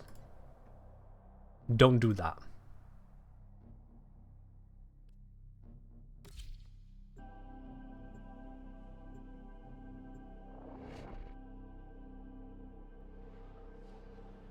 I did say, hey, I was trying to get into Warframe to understand what you do, and YouTube gave me a guide from a person that sounded just like you. The enemy is at our doorstep. You must defend our Alright, equipment let's pop until through here. reinforcements arrive. I will be honest, I have a couple times before now needed to get some details on an aspect of Warframe, and so I've quickly googled it, and what came back was my guide on the topic. Now, on the one hand, I'm glad that the information is there and I can use it, but I do feel like Google's throwing a little bit of shade at that point, going, oh, what's that? You need to know about something? Didn't you already know? I forgot, okay? I forgot.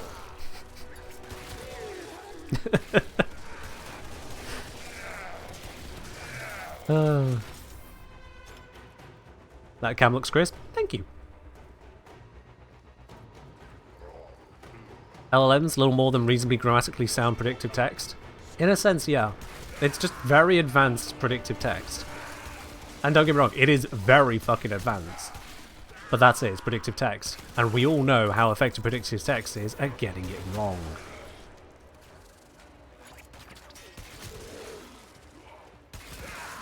When AIs like that get implemented into decision making, and then no one's held accountable for the decisions being implemented, that's when we're in serious big juju. Big bad juju. I could go off on an absolute tangent at this point and get really, really salty about some aspects of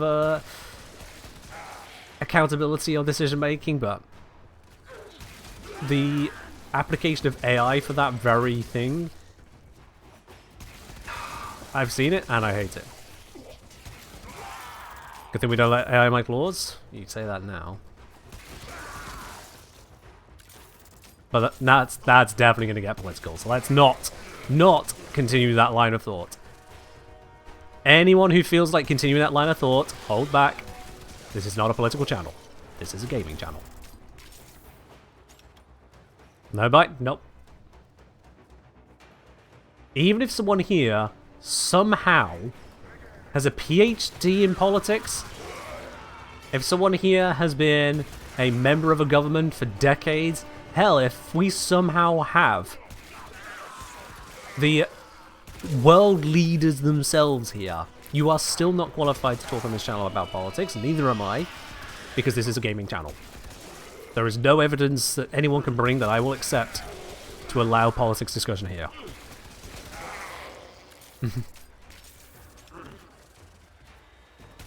Are whips underrated or worthless? I wouldn't call them worthless, but in terms of the content that most whips can access, you need to put in more effort with them than you would with other, more meta weapons, is the way I can put that. Because, like, you can do most missions with most weapons due to modding and other choices. But you're not making it easier on yourself by picking a lower tier weapon. Jade say, a big fan of pattern recognition AIs. Rather useful, yet LLMs sure a thing.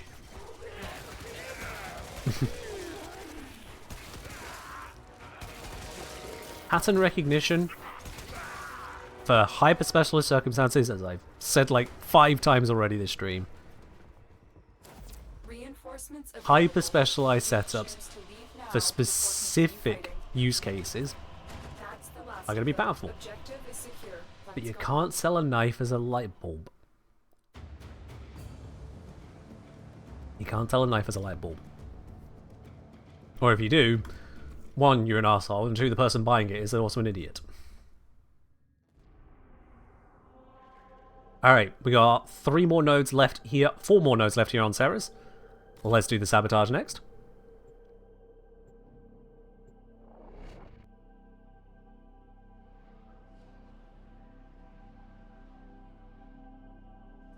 Every now and then, I will get someone commenting on one of my videos going, claiming that it's either an AI voice or AI scripted. And I do have to wonder, on what basis do they make these claims? No one has ever validated that claim either, whenever they've made such a claim about my work. No one's ever validated it. Just thrown out there. And I'm reminded... I am reminded that there is no qualification required to make a YouTube comment. So, there is no qualification behind it. It's just some mouth breather.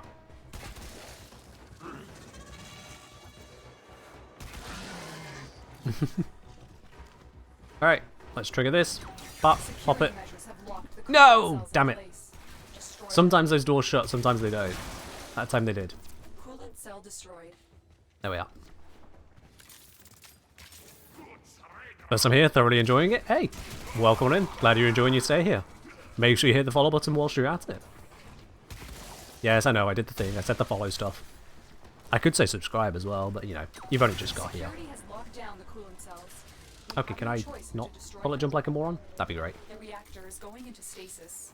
Now is your You chance take it as a compliment? I wouldn't take it as a compliment, because they're not trying to compliment me. They're trying to insult the very nature of my work and suggest that it can be just replicated by an AI, which it can't. We've just been over that. Fuel cell reinserted. When the reactor is restarted, this will trigger a meltdown. You can't get an AI to, without serious work itself, do my videos. You can't. Blast door has blocked your evacuation route. Hello, Rich Tenno. Welcome on in. Open it. Because I don't just read a script. There is not merely the writing of the script. It is making sure there is the flow, that there is the elements of the humour, there is the intonation to it all, putting the stresses in all the right places, because, you know, English is a very stress-focused language. I'm sure most of you have seen the old, every way you read this sentence, the meaning of it changes based on which word you stress. I think the typical sentence used for that is, "I never said she stole my money." If you say that sentence out loud, but you change which word you stress, you change its entire meaning. I never said she stole my money.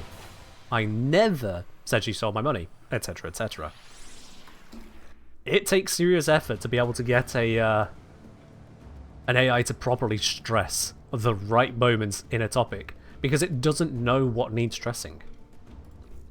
So you have to tell it explicitly what to stress, and at that point you might as well just do the bloody work. Haptic Sirius say, ask Gemini how it would go about selling a knife as a light bulb. The response, highlight the similarities between the two items. For example, you can point out that both knives and light bulbs are sharp and can be used to cut things.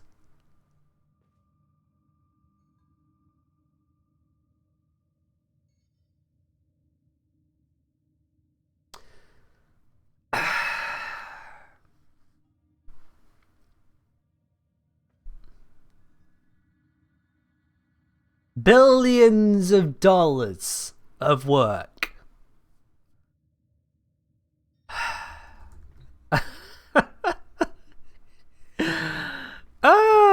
April is coming up. Wouldn't it be funny if I made an AI video just for April Fools? No. That would be undermining a principle of the channel.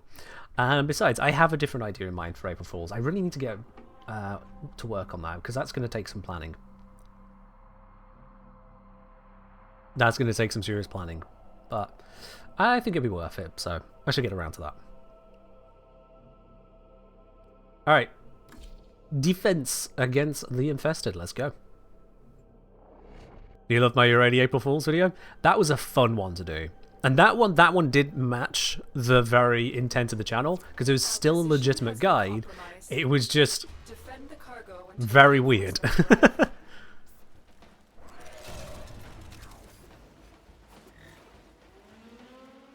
Do I remember the drop chances in Despair off the top of my head? 1, no. 2, they recently changed, so double no.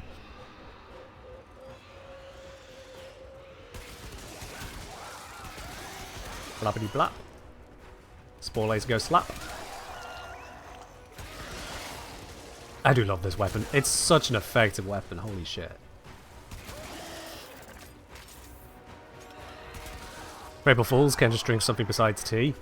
I mean, I do always have the water with me as well, you know.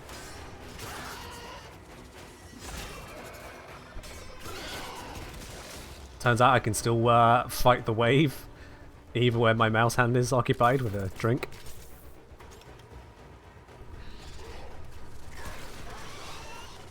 How did you almost lose another ship, Mantis? For the love of God, why is it you are getting yourselves into dangerous circumstances when I'm not available?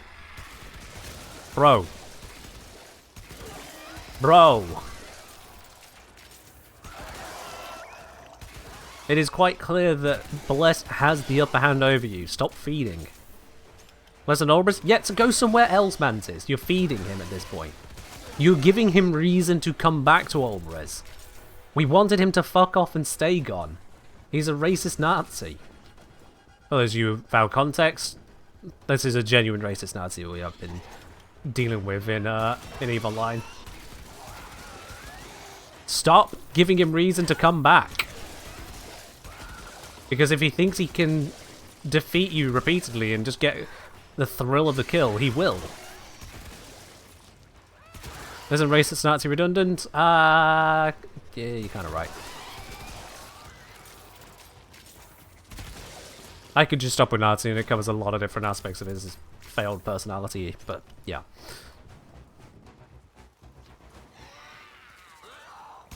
You lost a ship to an NPC. Look, that happens, alright? Sometimes you screw up in PvE, that happens, it's fine. Feeding into our enemy is not a good idea, because that just gives them more reason to stick around.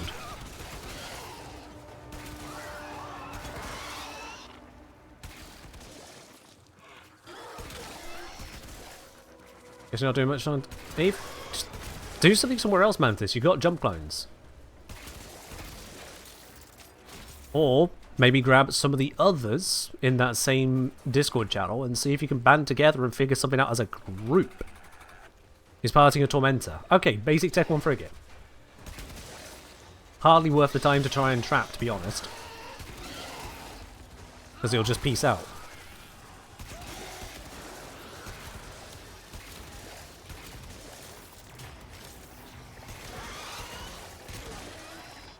Gather information, learn the strategy, or hell, watch some guides.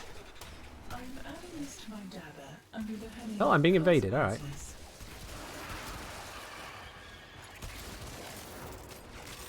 Hello, horrible little things. Let me blow you all up as well. Well, that was easy.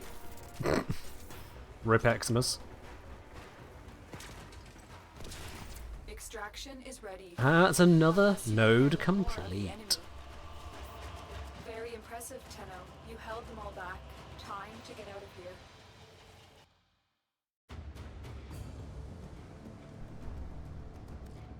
Sounds like don't feed the troll. Good advice. It is literally the same advice, Joe. Yeah. So to give you a very, very simple rundown on that. This particular horrible person we've taken a personal offense to. I opened fire on them once, blew up their ship. They got all about it and then sodded off out. They've been getting braver on coming back around the area. I expected them to be brave from the start, but there we are. They've been getting braver. I've managed to take out a number of their ships. When they thought they had me caught in a trap, I still managed to kill them. But now we've had it where Mantis has died to them once and is continuing to dance around them. And that is exactly the kind of thing that's going to make someone braver and stick around more. We need to starve them and hurt them, not reward them.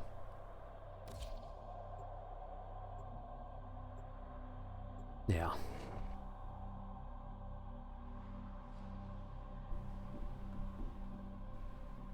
Sorry, Max, can't answer your huh there. I need a whole question to answer. And what does not add to the question. Extract our target. You found a target. Ah, hello, target. Lap. Oh, still alive. Not anymore, they ain't. That's a goddamn Zorus. Sounded like EVE Online. It was EVE Online we're talking about, yes. Success. The captive is safely in our hands. Congratulations, Tenno. It's not like you want to kill him, you go with a frigate, see if he's camping. He was. Time for him undocking to dock was really a second. Okay, yeah, fair enough. Gathering intel, absolutely fine. Learning more, absolutely fine. Putting yourself at risk, less fine. Feeding into the troll, terrible. Be smart about it. There's a heavy unit approaching. And if you can't be smart, be safe.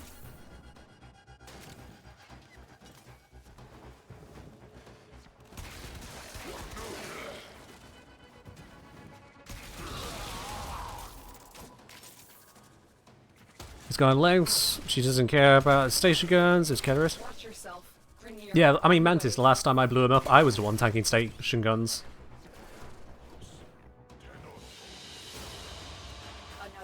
Mantis, he has a whole arsenal of ships right there. Leslie, I'm more of a cat person than dog.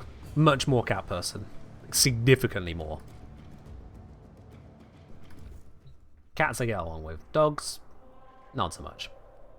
Right, survival for our last node here on Ceres. Is there some holiday today while you're able to launch your fireworks? Could be a drug drop. That happened a lot where I grew up. While a lone Tenno operative hunts for supplies. Set off the alarms to start. A steady stream of toxic spores is being released into the area. Hold on. Dogs cool, cats are just the best. I do like cats, yeah. There are those who believe that cats are all just hellish, evil, uncontrollable things. I recognise that cats are individuals. Cats have their own personality, and you learn to know the cat like you would a person. Understand them. Find out what they like. Find out what they don't like.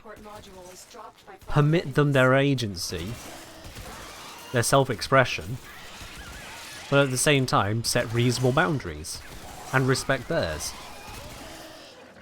Cats are intelligent creatures. Treat them like one. If you do that, they'll love you. In each their own way, they'll love you.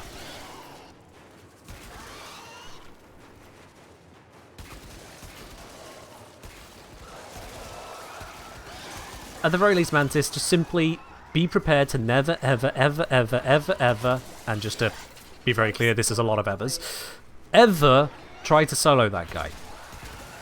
They have far more skill points than you. They probably have substantially more money than you, a lot more experience than you. They know the game better than you. They're going to beat you. So don't try to solo them. Don't play on their terms. Simple as that.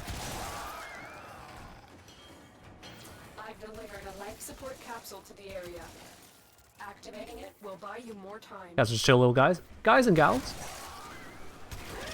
I don't know if cats have enough agency to be non-binary pals, but maybe that too.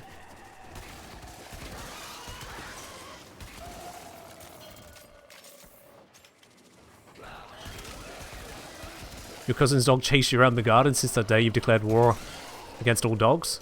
I mean, valid concern. I wouldn't declare war on dogs, but valid concern all the same. To be honest, for me, that is one of the bigger distinctions between cats and dogs. Is that an untrained cat can be a feral, hissing shitbag, but you can still keep your distance and treat it reasonably, and it will be reasonable. An untrained dog is a threat. And that doesn't sit well with me, because I never know if someone's dog is well trained or not until it's too late. More than a handful of times I have had someone's dog charging up at me, sometimes barking, sometimes not, and I have no idea what that dog's going to do next. I don't like that. That really sets me on edge.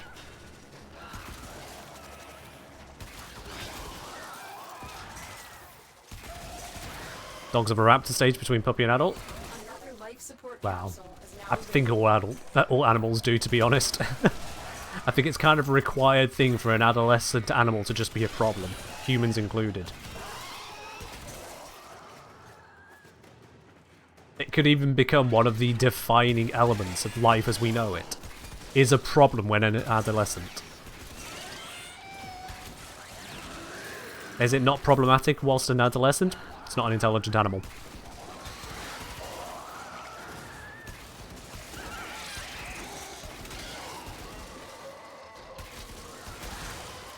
At that point, it'll be relegated to the likes of bugs or plants.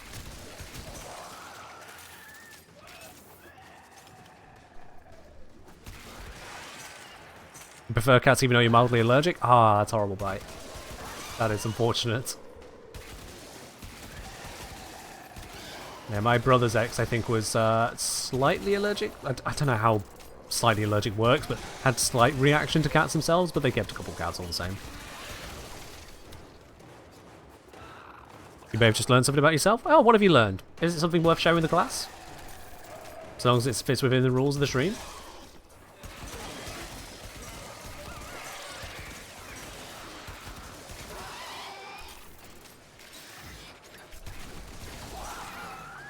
The reason to say, I know somebody claims some truth, there's no bad dogs, only bad owners. I don't know if that is completely true, because by the same token I've known some bad people with good parents. If it's true that some humans can just turn out rough despite the parenting, then why not the case for some dogs to turn out terrible despite their raising, their upbringing? And certainly with dogs, there's going to be even more variety on that, given the reduction in overall intelligence compared to that of human, and also the greater variations in breeds, which is something humanity doesn't have. Whereas it's just human, human, and human. Anything that could even come close to being considered a breed of humanity, our great ancestors tens of thousands of years ago did a good job of wiping out. So, yeah, we don't have that difference. What I like.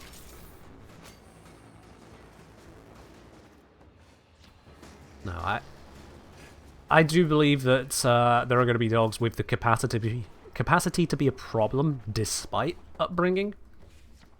But it is also true that without upbringing, you're not going to just get a good dog.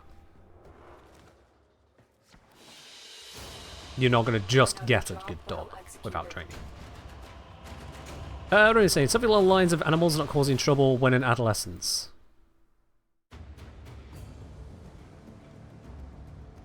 Fair enough. I'll leave that where it is then. It's a former dog trainer. You don't train the dog, you train the person. Fair enough. As someone who has not been a former dog trainer, I shan't weigh any further in on that one.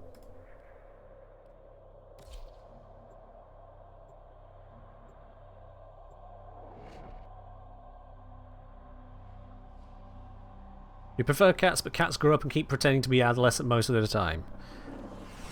Not really sure I understand the difference there.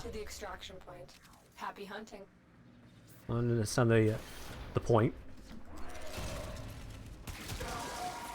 I know my cat certainly chilled out into the second half of her life.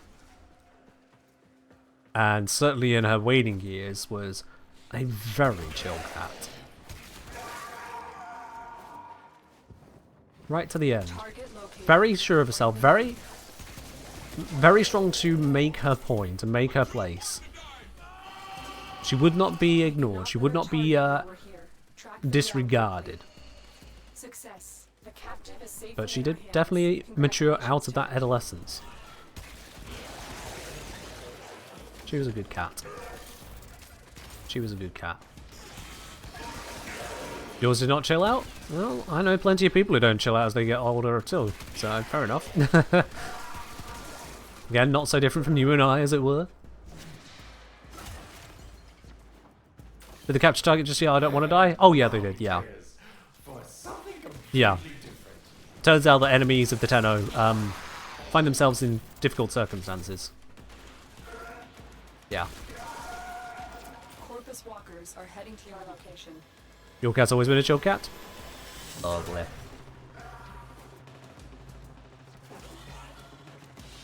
There we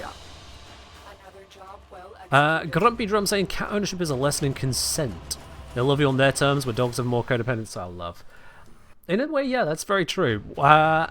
One thing I did read is, and this is very much a broad generalization, so it's not always going to apply, but it does apply significantly. One generalization I came across is that many of those who have serious issues with cats, those that claim that all cats are assholes and whatnot, those are the people who could do to learn a thing or two about boundaries. Those are the people who could learn a thing or two about consent and understanding the other. You get some that will crowd any cat expecting the same lone affection they've got from one cat. And when the cat strikes back, like, oh wow, this cat's an asshole. It's like, the cat's an asshole.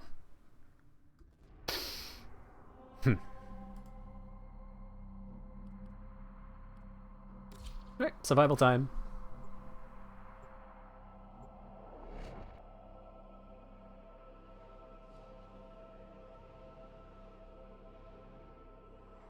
Do they need the tea and consent video? I do not know what video that is, Snake. Rates the ship for supplies. Ready? Trigger the alarm. They have just shut down all systems. I'm sending life support capsules your way. Okay, another survival.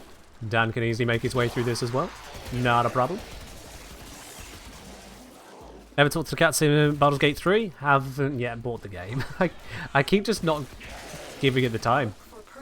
I'll get around to it at some point, I'm sure. But apparently not yet. Q 20 people telling me, oh my god, it's great, get it.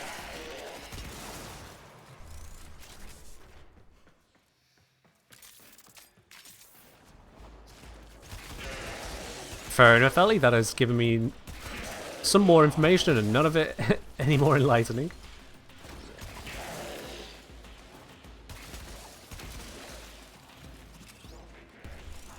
Let's loot the mission.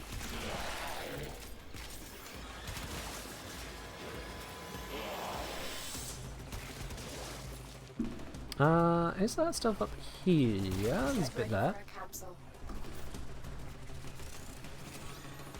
Yoink! Big shiny. Always nice to get a big shiny.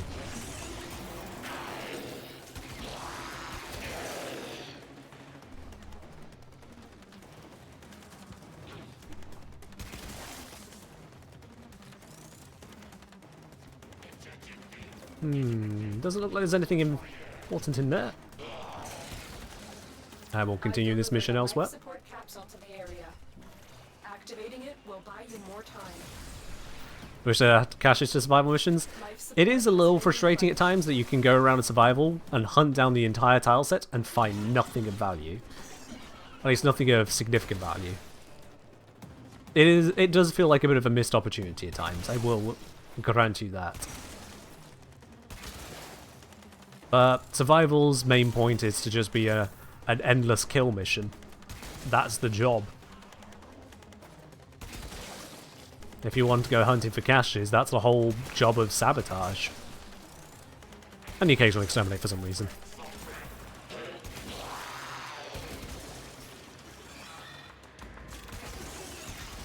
Respectfully... What? You okay there? Are you using an LLM to post Twitch comments now? Do not recommend.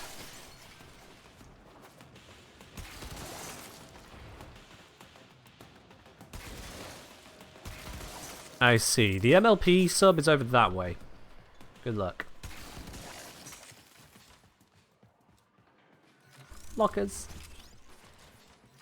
Oh, the lockers. Anything good here? Nope. What kind of significant value would I like for there to be? It's more just something worth exploring for. Because the survival tile is so large. Survival maps, it's not just one room, it's not like a tiny little defense.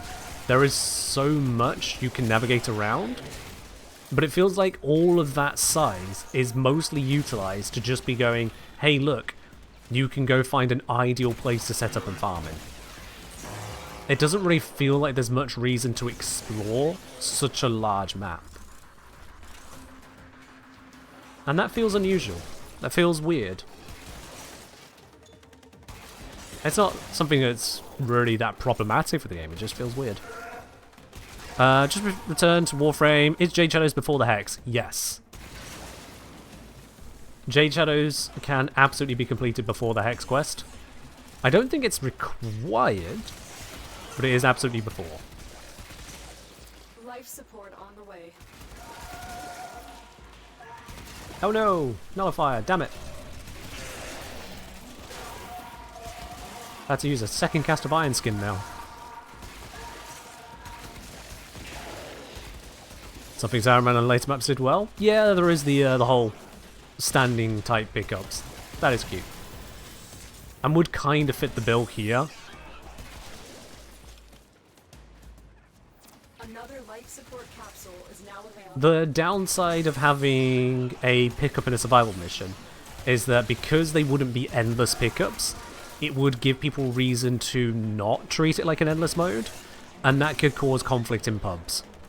You get an increase of people running the node only to leave within the first, well, on the first 5-minute moment. as opposed to more people playing survival for survival's core gameplay. And it's not like we really need to take anything more away from Sabotage, which itself is a bit of a relatively pointless mode if you're not looking for the caches. Or if you're doing a relic fisher, it's nice.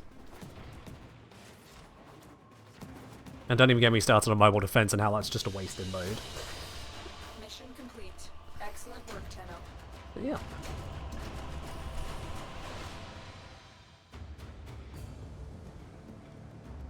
Is the Chronon Prime still used today? Mostly don't see people talking about that much. The Chronon Prime has fallen out of favour, not because it's gotten any worse, but because other options with more side-grade power have come out. So like the Ceramic Dagger is brilliant for stat sticks, that's changing soon. You can use it for like the Magister to go slam crazy. You can use things like the Inadem, Brados to cover what the Chronon Prime does and more.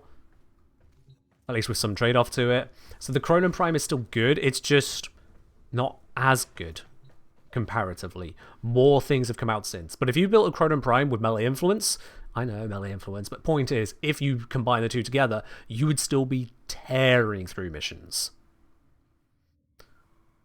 Absolutely tearing through. It's just other things are more interesting than a merely good melee. Other things are just more interesting. Right, chat, I'm going to be back in just one moment. Don't you go anywhere, and certainly don't you dare spam those drones. I expect to come back to a drone-free chat. Back in a moment.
Well, so much for no drones. So much for no drones, eh? I can't ask for one simple thing. There's just drones. Happens every time. Alright then. Ryan said, I always loved Jewel Icore, but giving them Encarna was just chef's kiss. Yeah, fair dude. Absolutely. Absolutely fair on that.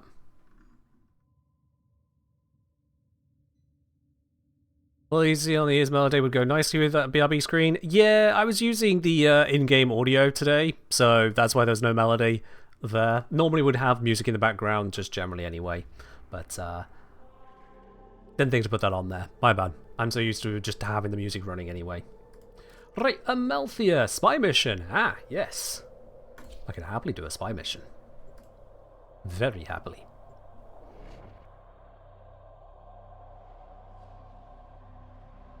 Well, the best mission types for farming resources depends on the resource you need to farm, to be honest. If it's general, just mission loot resources from enemy kills, a survival is usually a good shout. Generally speaking, I'd say if you're not on Steel Path, then you'd want to be doing it in a 4-man squad, just so you have more enemy spawns as well as increased kill rates. 'Cause think about it this way. If you've got one person getting one person's worth of spawns and one person's worth of kills, that's 1 times 1, so 1. Whereas if you have 4 people and the spawns commensurably increase 4-fold and the kill rate also increases 4-fold, then you've got 4 times the loot, if not more. Because 4 people killing can actually kill more effectively than just 4 individuals, due to the higher spawns and potential efficiency between you. Won't always work out that way, but the point is, playing with others, if you can, is going to improve your resource gathering off of Steel Path especially.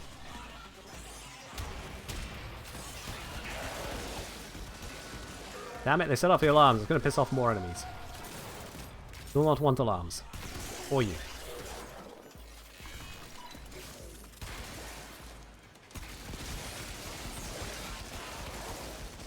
Defense downtime boring?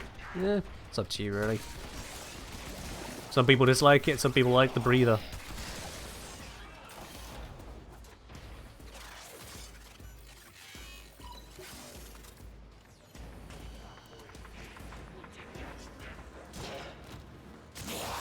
Rip.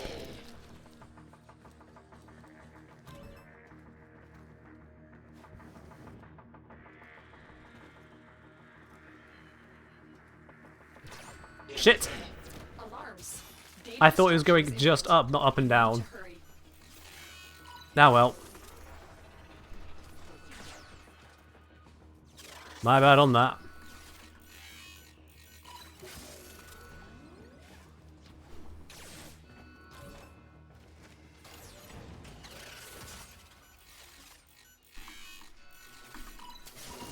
Well, as I'm not farming for the affinity, that mess up doesn't really matter. I'm not going to do the special room here because there's not really any reward in it for me. So I'm just not going to do that. Let's just say, I was playing Warframe a few weeks ago. Younger brother came in to watch me, told me that the corpus crewman looked like the camera guys from Skibidi Toilet. Fair enough. Okay, congrats on getting me to say that, I suppose.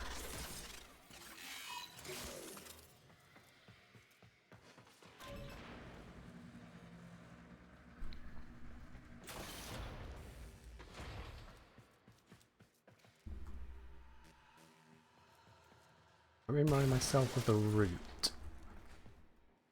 Think. And yeah, way out this way.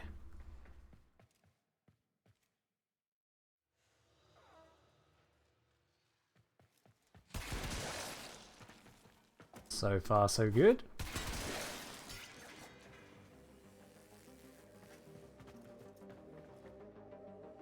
So far, so good.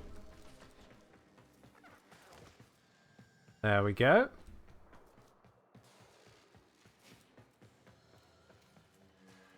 And then up, whoop, over, and we're Gucci. Your trick for these is to get Avara? Yeah, I don't have Avara yet. This is Dan. Excellent work. Ta-da! Clean extraction. Are there any shortcuts on the K-Drive grind? Either buy them or grind them. I don't deal with K-Drives. They are silly. I have one moddable K-Drive. It is called Useless and I bought it for Platinum.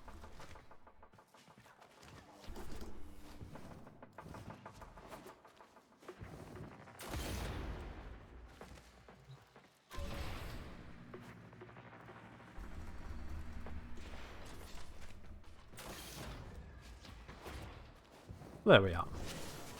Stay focused. There's a heavy unit approaching. It's always fun that these security measures have obvious gaps in them or move for whatever reason. Yeah. It's very video gamey, but it's fine. Think of it like Orders has applied a hacking field, but hasn't been able to get through the defenses fully, and we need to complete that.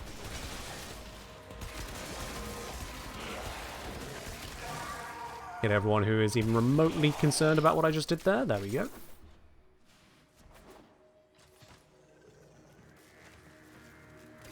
Shit. It was supposed to be a sneak attack, but I ended up just sliding next to him going, sup.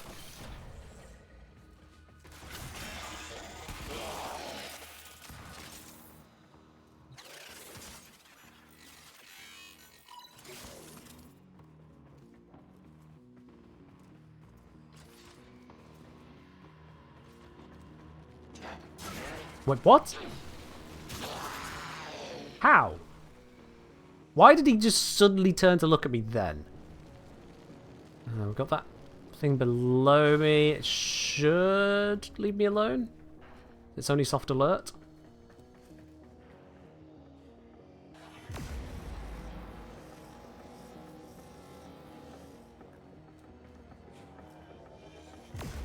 Is it still stealth if no one lives to report it? Depends on your definition of stealth.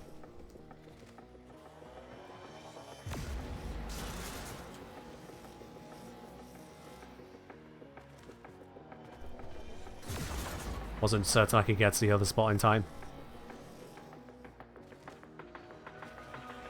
There we go. Lasers off.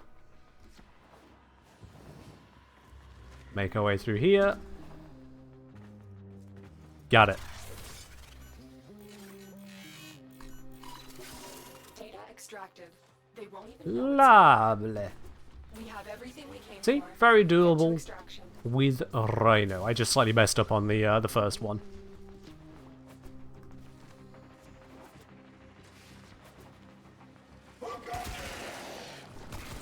Nope, nope, nope, nope, nope. Let's just get out. That's the alarms. And that is extraction.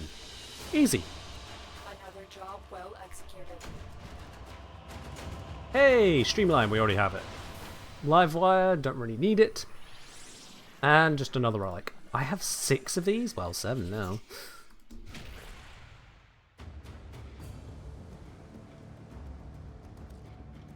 Yes, Threeson. Apparently, I think it was the Resistance Uncommon Arcanes are apparently the best ones. But I haven't actually done the analysis myself of the current event. I've been focused on other stuff. Alright, let's go with... Now, we're not going to be able to actually finish Jupiter because of row below list. But let's go with the Disruption. Can Dan handle a level 30 to 35 Corpus Amalgam Disruption?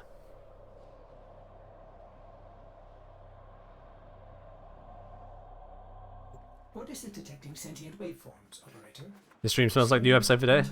For Dave? Who's Dave? Corpus Crosstown. Bypass that console, so we might get a better understanding. Oh no! You've caught me! Me and my little partnership. Hacked. Now, sniff, sniff, betrayers. See if you can find the cheese. Don't worry. Outgoing We're good at cheese. Not much of a trick for orders, is it? Oh, how scandalous. Alan's system has a back door. Shall we Dave, listen? the tenor only plays in a group. More test subjects have arrived. Right on schedule. CT, prepare my amalgams for further evolution. Let's grab the key, slot this one in, and get it all started. Almost there. Give that console the old bypass, eh? But what to do next? Can you feel that coming rush? That This way. cocktail of Here we go. unflinching violence and pseudo-random rewards. Good for business. Ooh, that one is decidedly tankier. CT, send in a terrorist. That is decidedly tankier. Still dead though. And we got a new mod? Ooh.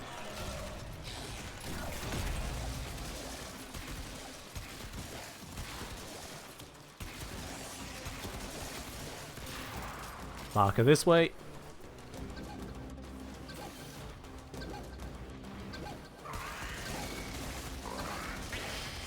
Come on, come on, come on, come on, come on. We got this. Cold procs coming in, absolutely helpful here. The hell was that? Wait, is it healing? Stop. Thank you. Scans indicate these conduits are connected to a massive stockpile of resources. Just how long is the operator planning to fight for? Just long enough to get the node completed. Nice on the flapjack. Thank you. I'm very proud of it. It's been an absolutely beautiful batch.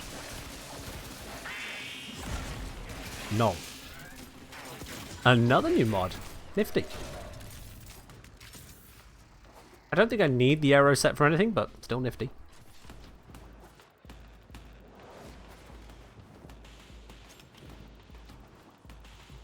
Plug it in. Marker straight away.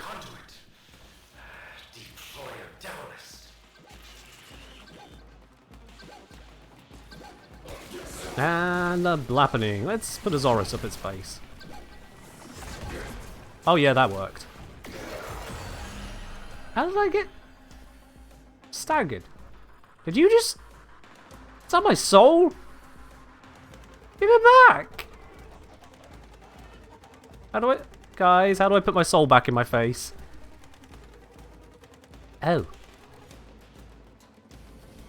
Well then. My soul has escaped and the stalker is arriving. Yep, that fits. Let's make Dan a redhead. I think Dan already was.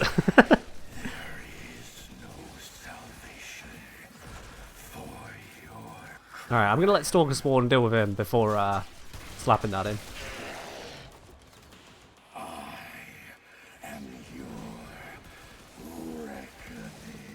Alright, Spicy. Time to deal with you.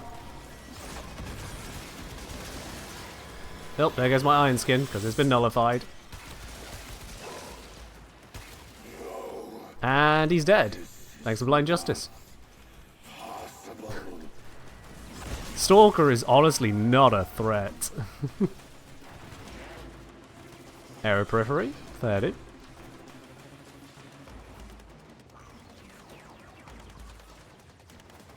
And slap.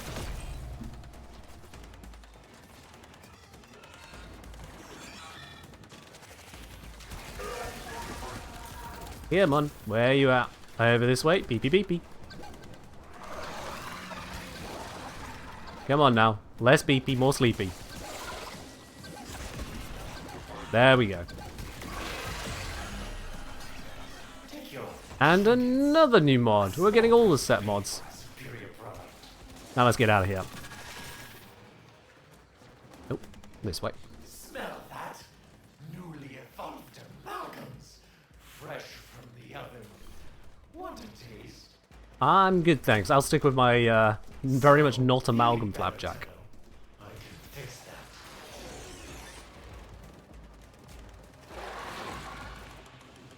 that. Ta-da! Stalker's so weak if you're not trying to level up rank 1 weapons in a mission. True, yeah. If you've got unranked weapons, you're gonna struggle. That's another mission down.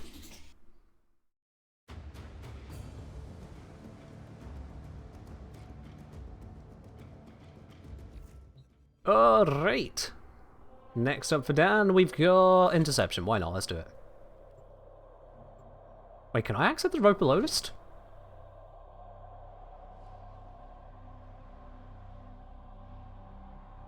It's too early for me to be able to access the rope below list. Nearby communications That node should not be blinky blinky. enemy intelligence. Capture the towers and decode any incoming messages. I will have a look at that after this mission. For context, Dan has completed the War Within. That'll be in the next episode, but that's as far as Dan's got. So that shouldn't be available yet. We need the... I think what we need was it the sacrifice? Prelude, yeah, Prelude to War for it to be available. What frame do I got? This is a Rhino. Beginning stream decode now. You can tell by the word Rhino at the top right of the screen. Tower lost. Didn't I complete War Within latest episode? You have captured a radio tower. I completed... I did War Within latest episode? Oh, okay, yeah, so... Right, yeah, next one is the Amp Grind and then Chains of Harrow. That's what it is, yeah, my bad. That's what the next episode is. Amp Grind, Chains of Harrow.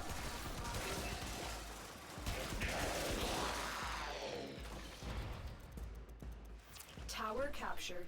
There we Beginning go. stream decode now. Okay, that one I can quick blap to save it. Because I know exactly where the spot is. And now we go back to this one.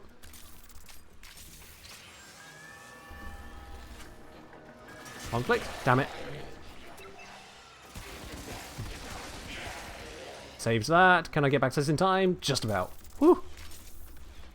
Because there's a timer before it resets your progress. We have control of all. There we are. Now I should be able to keep them at bay.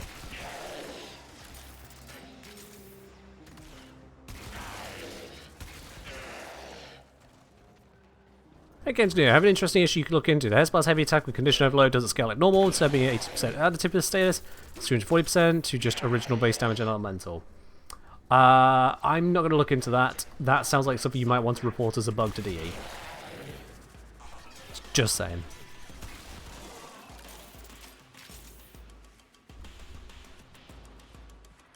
Love Chaser Harrow, love getting the shit scared out of us. Even knowing exactly what was coming near enough, I did still get goosebumps going through that mission. Dee did a good job with that. Thanks, Ellie.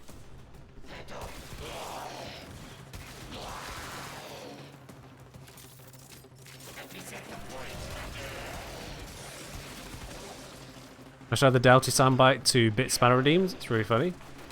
I'm happy with it being the short that it is over on YouTube.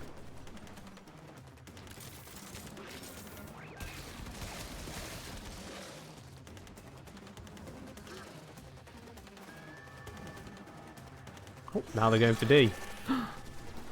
The corpus. They want the intelligence and comms. Yes.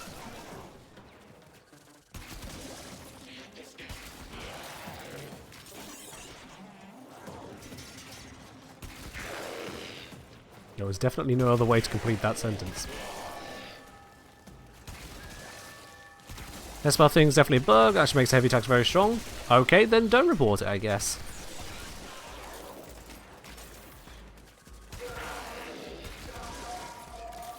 The point remains, it's not really something for me to look into. I certainly don't intend to do a Hespar guide just focused around a buggy interaction with a heavy attack.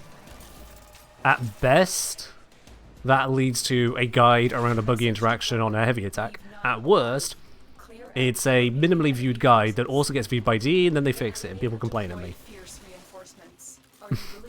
There's no way I win with that one. What's my favourite and least favourite tile set? Favourite? Not sure. Least favourite? Ed's Infested Corpus Ship.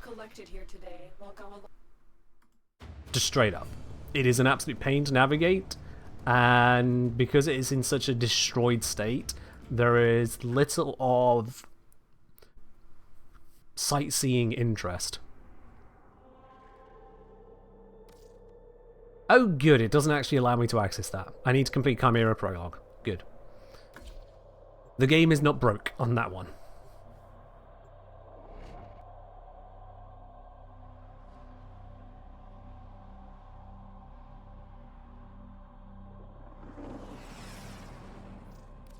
Doing okay? I'm doing alright. I have myself some flapjack. Dan is making progress. Things are good. Didn't get around to sorting out seedlings for the marigolds, but I'll get around to that. Just need to pick up some seeds, and I suppose I do need to wait for the front table on the living room to be delivered. I'll do it this weekend.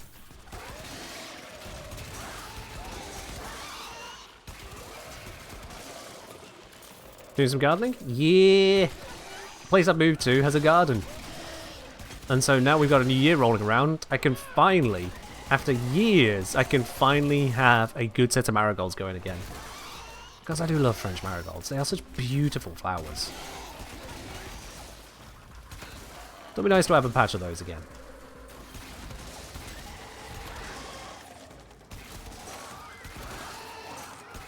I think they're also very good for making bull and summoning pouches, but I currently lack any of the gold charms required, so I'll just settle for keeping them as flowers.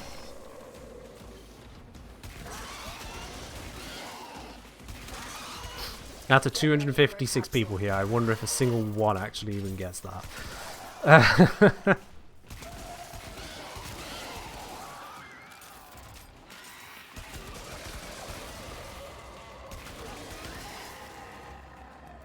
Yeah, I previously had... last time I had the opportunity to do gardening in my own garden. That was years ago now. I had a patch of marigolds, I had pansies, bloody aphids got the pansies. I had a bit of a vegetable setup, so I had some lettuce going, carrots. Carrots didn't do too well because of the flood. There was the parsnip, potatoes. Didn't want to do tomatoes, not worth the hassle. Had a good old flour mix, just some kind of wildflower mix, which looked nice. But yeah, the marigolds came out beautifully. Really big flowers on those ones, and gorgeous.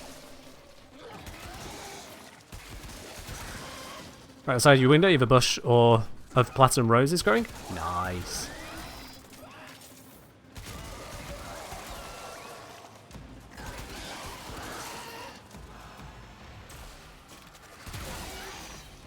We got another 2.5 minutes to go on this particular survival. 147 meter range on Seek. Yikes. That's a little bit. That is a little bit right there.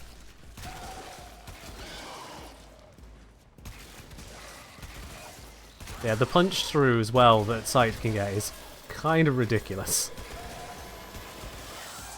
I think I mentioned before now that I did a survival mission on, I think it was, yeah, it must have been on Uranus. Did a survival mission there, and because Uranus tiles are relatively flat, I stayed in the spawn room the entire time I was doing that mission. And when I went towards extraction, I found a crate just 100 meters away from extraction that had already been shot open.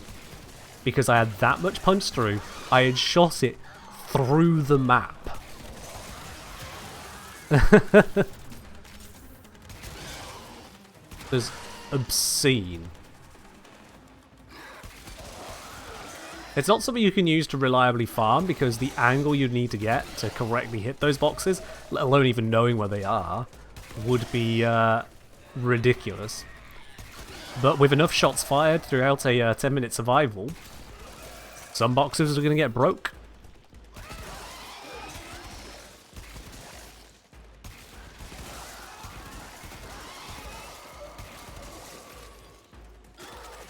Ah, Fedu, Ellie, Fedu. I can't completely revamp the garden of where I live because, well, it's still the landlord's property, and they can take umbrage to having a complete overhaul of the garden.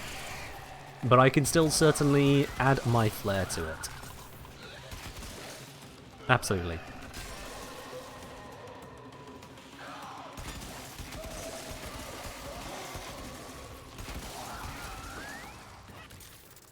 You're right there, Bite. You seem to be confused by something.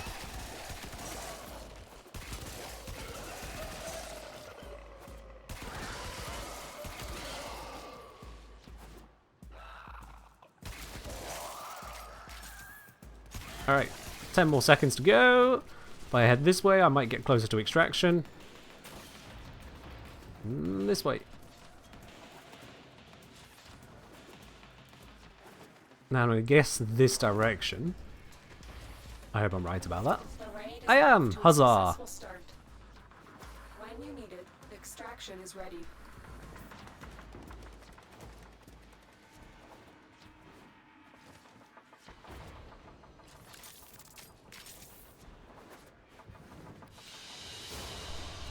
Mission complete.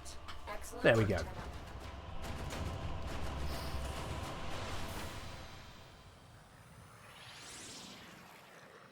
Infinite punch through on geometry. I didn't think that was the case. Hold on one sec. Didn't think that was the case. Abilities. Seek. Infinite against terrain, apparently. Yeah. Fair enough then. Maybe I misremembered. Well, evidently I did. I didn't think that was the case. Right, I have got 2 more nodes left that I could do here on Jupiter. I think that lines up nicely with where we're at on the stream. Let's get this defense mission done. Mind you, we have got a double dose raffle today. It's exclamation mark raffle if you don't know what the raffle's all about. Exclamation mark ticket if you need to grab a ticket for that. There'll be 2 winners today for the Platinum giveaway, not just 1. Do make sure you have your DMs open on Twitch so that I can actually contact you if you're the winner. This is why we have a double draw today, is because a previous winner has their DMs closed and did not respond to any other way of saying, hey, yes, I'd like to claim my prize. So it's forfeit. If I can't give you the platinum, I can't give you the platinum. It turns out.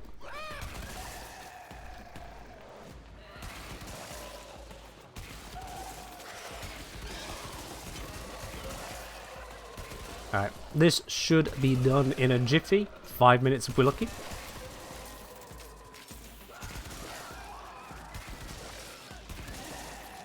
Do you think it was another 3-month wait? No. No, that was very exceptional. That was very exceptional. How do we check to see that is open? Sorry, what? I'm not sure I understand the question.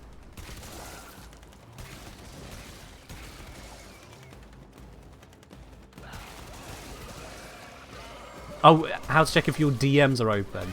I believe exclamation mark Twitch DM should give you the info on how to do that. Am I remembering the right command? Yes! Yay! Pasken set a sensible command. Thank goodness for that. There you are. Thank you, Ellie, for linking that for everyone. So that's how you can check to make sure you got your DMs open.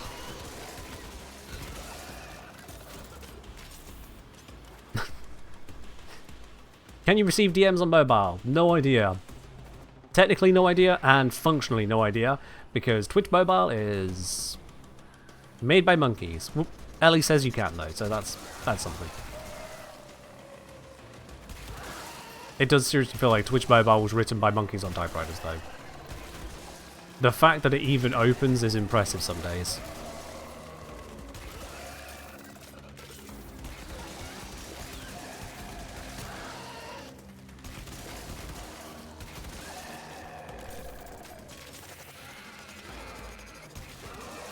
Right, we're about halfway through this mission.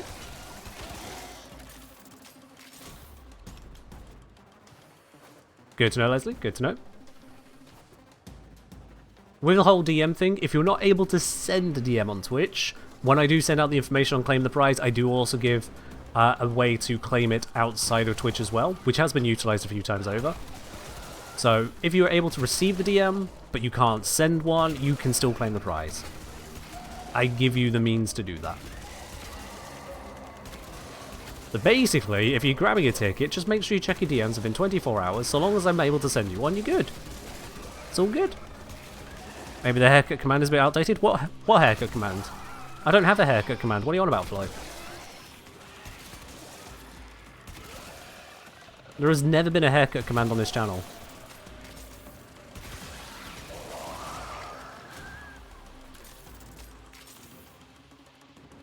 One more wave to go.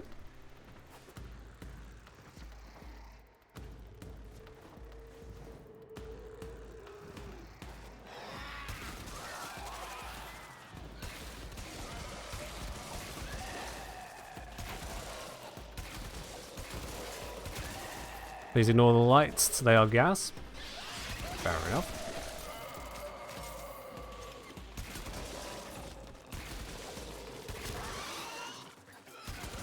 Like, how could there be even the slightest amount of a joke?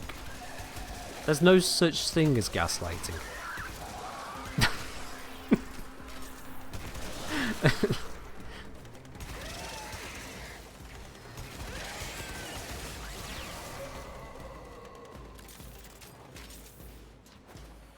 Yeah, that command's been there for a very long time. I think that command is older than Shake Stick. That's how old it is. And it remains silly. I heard you guys do belly tier list. Sorry, what? I think you're in very much the wrong part of the internet, my guy. Or gal, or whatever you are. At the very least, you've reached the wrong part of the internet.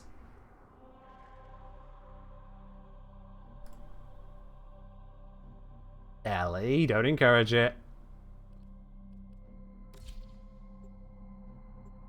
Last mission, let's do this. Last Jupiter mission, at least that we can access.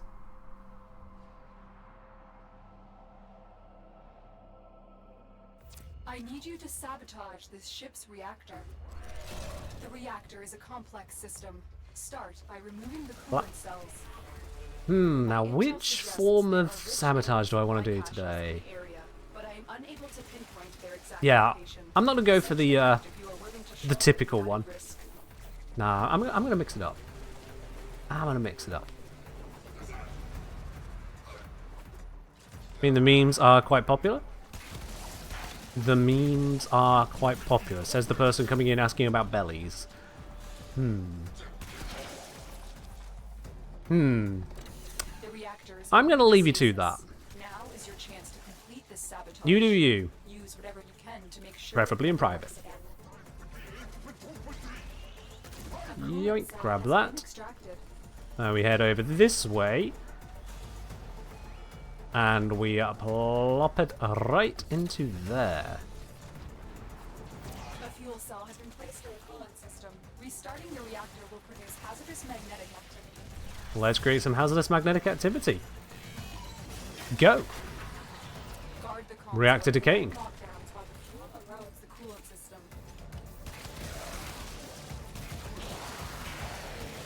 Clean up a lot of the enemies. Take out the turret because it was there and it said it had hit points. So I removed them.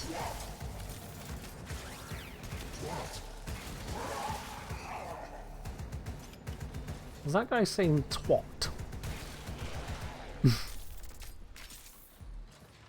It looks like they're running out of enemies. Good.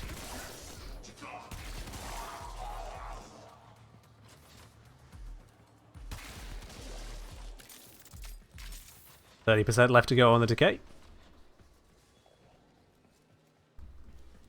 For those of you who have not seen this method before of taking the fuel cell and putting it into the coolant, this is another way you can do the sabotage. You don't just have to put fuel in fuel. You can run sabotages in different ways. And this particular one, this one does this.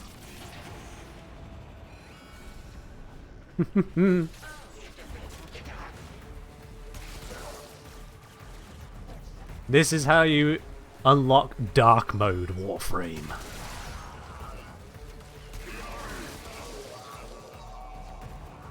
Do I have a planned frame progression or will we run it all the way to Dante? I mean, Rhino and Volt cover basically everything needed to get Dante, yeah.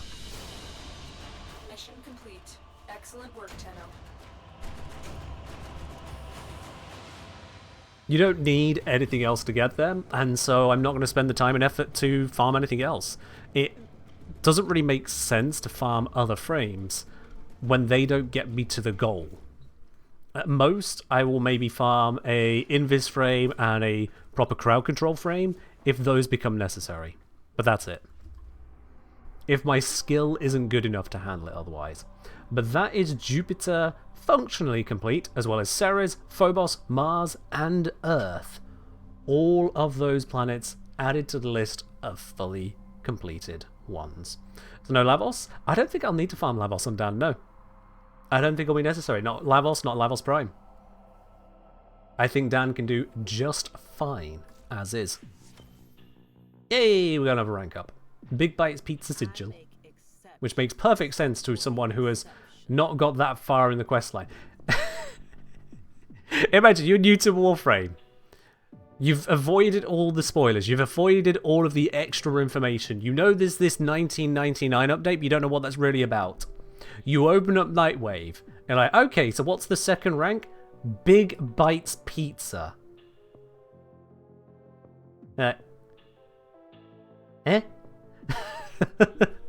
Bike skin? I mean, bike skin is bike skin. Like, oh, cool, we're going to get a motorbike at some point. That's cool. Big Bites Pizza is meaningless to a new player. They're just... Is this some character I'm going to meet? Is this Ordis? Is this Ordis? Tell me this isn't... I can imagine a new player going through that kind of cycle of just like, huh? This is your biggest problem with 1999. It shoves its content into new players' faces everywhere. It's kind of the nature of live service games, is that they need to put that information in front of people, even as new players. Because if someone was going to get interested in Warframe without 1999, they probably already would have been. But hey. Anyway, that is where we are going to wrap it up for today. But we have got the giveaway to do, and also I do want to have a look as to where we've got in terms of nodes. So I'm going to go into recording mode a moment. Let me just switch us around for that. And with those nodes done, we've completed a large number of on Jupiter. We can't do all of them because of the Roper low list. That is currently quest locked. But we've got Jupiter near enough done, as well as Ceres fully done, Mars fully done, Phobos fully done, Earth fully done as well now, adding on to Mercury and Venus before. Where we started at 119, we are now at 146 out of 145. We're now at 145 out of 256 nodes. There's still a long way to go, but that has cleared out dozens of them. Dan is that much closer to defeating the Murmur. And that's how you do a recording, just like that. Very simple stuff. Alright, let's do a Platinum giveaway. Who hasn't claimed a ticket yet? Exclamation mark ticket if you have not yet claimed a ticket. I'm doing a double giveaway today, so 2 winners will be selected. Doesn't matter if you're on PC, Xbox, PlayStation, Switch, or on mobile. Any of you can claim it. You can use that Platinum towards anything you like for yourself personally. Yes, that does mean you could even use it towards the heirloom stuff. Because you can get hold of Rhino Heirloom for 225 Platinum. You get 75 gifted to you. You're a lot closer to getting that. Absolutely. So let's give you all a moment there to grab that. One last moment for those tickets. Early learning how much people ignore moderators. Infamous Ghost asking, is there a weapon modding guide you would recommend? I'm a long time player but still can't get modding down. Yes, mine. Head on over to my YouTube channel, !YouTube, and you can have a look through the guides there for individual weapons or more generalist information like you can find with my damage calculation guide, how 165% isn't 165%. Technically. If you don't like searching through YouTube, you can also do !catalog and check out the videos over on my website, because it's a lot easier to find what you're looking for there. It also makes it easier to find what isn't there. You need to find that YouTube channel? My god. Yeah, !YouTube for the link to my YouTube channel, or !catalog for the link to the catalog. I have made it where the catalog command responds to people spelling catalog incorrectly. It's fine. I got you covered. Maybe that's how you spell it in your country, I don't know, but it's certainly not how we spell it here in good old Blighty. Refresh your browser, do you need to rebuy a ticket? Nope. The ticket is remembered by the bot, so even if you bought it at the start of stream, in the first minute of stream, and then you went off to make tea for 3 hours, you're fine. You'll be fine. So, that's enough time for everyone to grab a ticket. If you haven't grabbed a ticket now, you clearly weren't paying attention and never actually wanted one in the first place. Let's close the entries there. So someone asking to remove their ticket, there is no can do on that, so if I call out your name and you didn't actually want to win, 1, shame on you for entering a raffle you didn't want to enter. 2, let me know straight away so I can re-roll it. Otherwise, let's have a look then. Our 2 winners today, out of 94 people have entered, so those are damn good odds for you. Less than 1 in 50 odds. Our 2 winners today are Flowing Thoughts and Tychantrophy. Look at that. 2 regulars of the channel have claimed it there today. Flowing Thoughts and Tychantrophy, both winners of that Platinum giveaway. Absolutely love that. Absolutely love that. I'm fine with it going out to anyone, but obviously I just feel a little bit happier when it goes out to regulars. When it's names that I see time and time again, it always feels just that little bit nicer. And if you're new to the channel and that feels a little bit biased, become less new. Pop in next time, make yourself known to the community. Positively, please. Positively known to the community. We don't need any trouble around here. We've got the mods to deal with it. Anyway, GG's absolutely to Tychon and Flo there. I'll be contacting both of you shortly after the end of the stream to get all the details needed to send that over. As regulars, you've heard the spiel time and time again. You've heard the spiel. Alrighty then. Let's see. Who can we raid on into today? Where, oh where in the community can we go? It's the recurring question when it comes to the end of these streams, isn't it? Let's put ourselves onto a little bit of an intermission screen. Let's see. Who is live in the Warframe category? Oh, there's a Kengineer live. Nerd. And then it's immediately followed by 1, 2, 3, 4, 5 VTubers. God, nice. They are spreading. They are spreading oh so very far. I don't actually know where I do want to raid into today. I would raid into Perk, but I know they actually end at the same time as me, so that's a no bueno. Think Zeta's on? Is Zeta on at the moment? I didn't see them in the listing.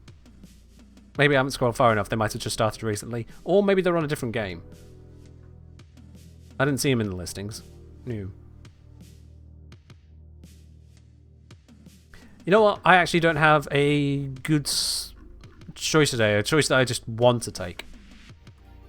I'll be quite honest. So you know what? I'm not gonna stress and tease over the details on this one. If there's not something that jumps out at me, I don't want to throw you guys into a crappy raid. So you know what? Sod it. Today, y'all can raid yourselves. Pick a stream.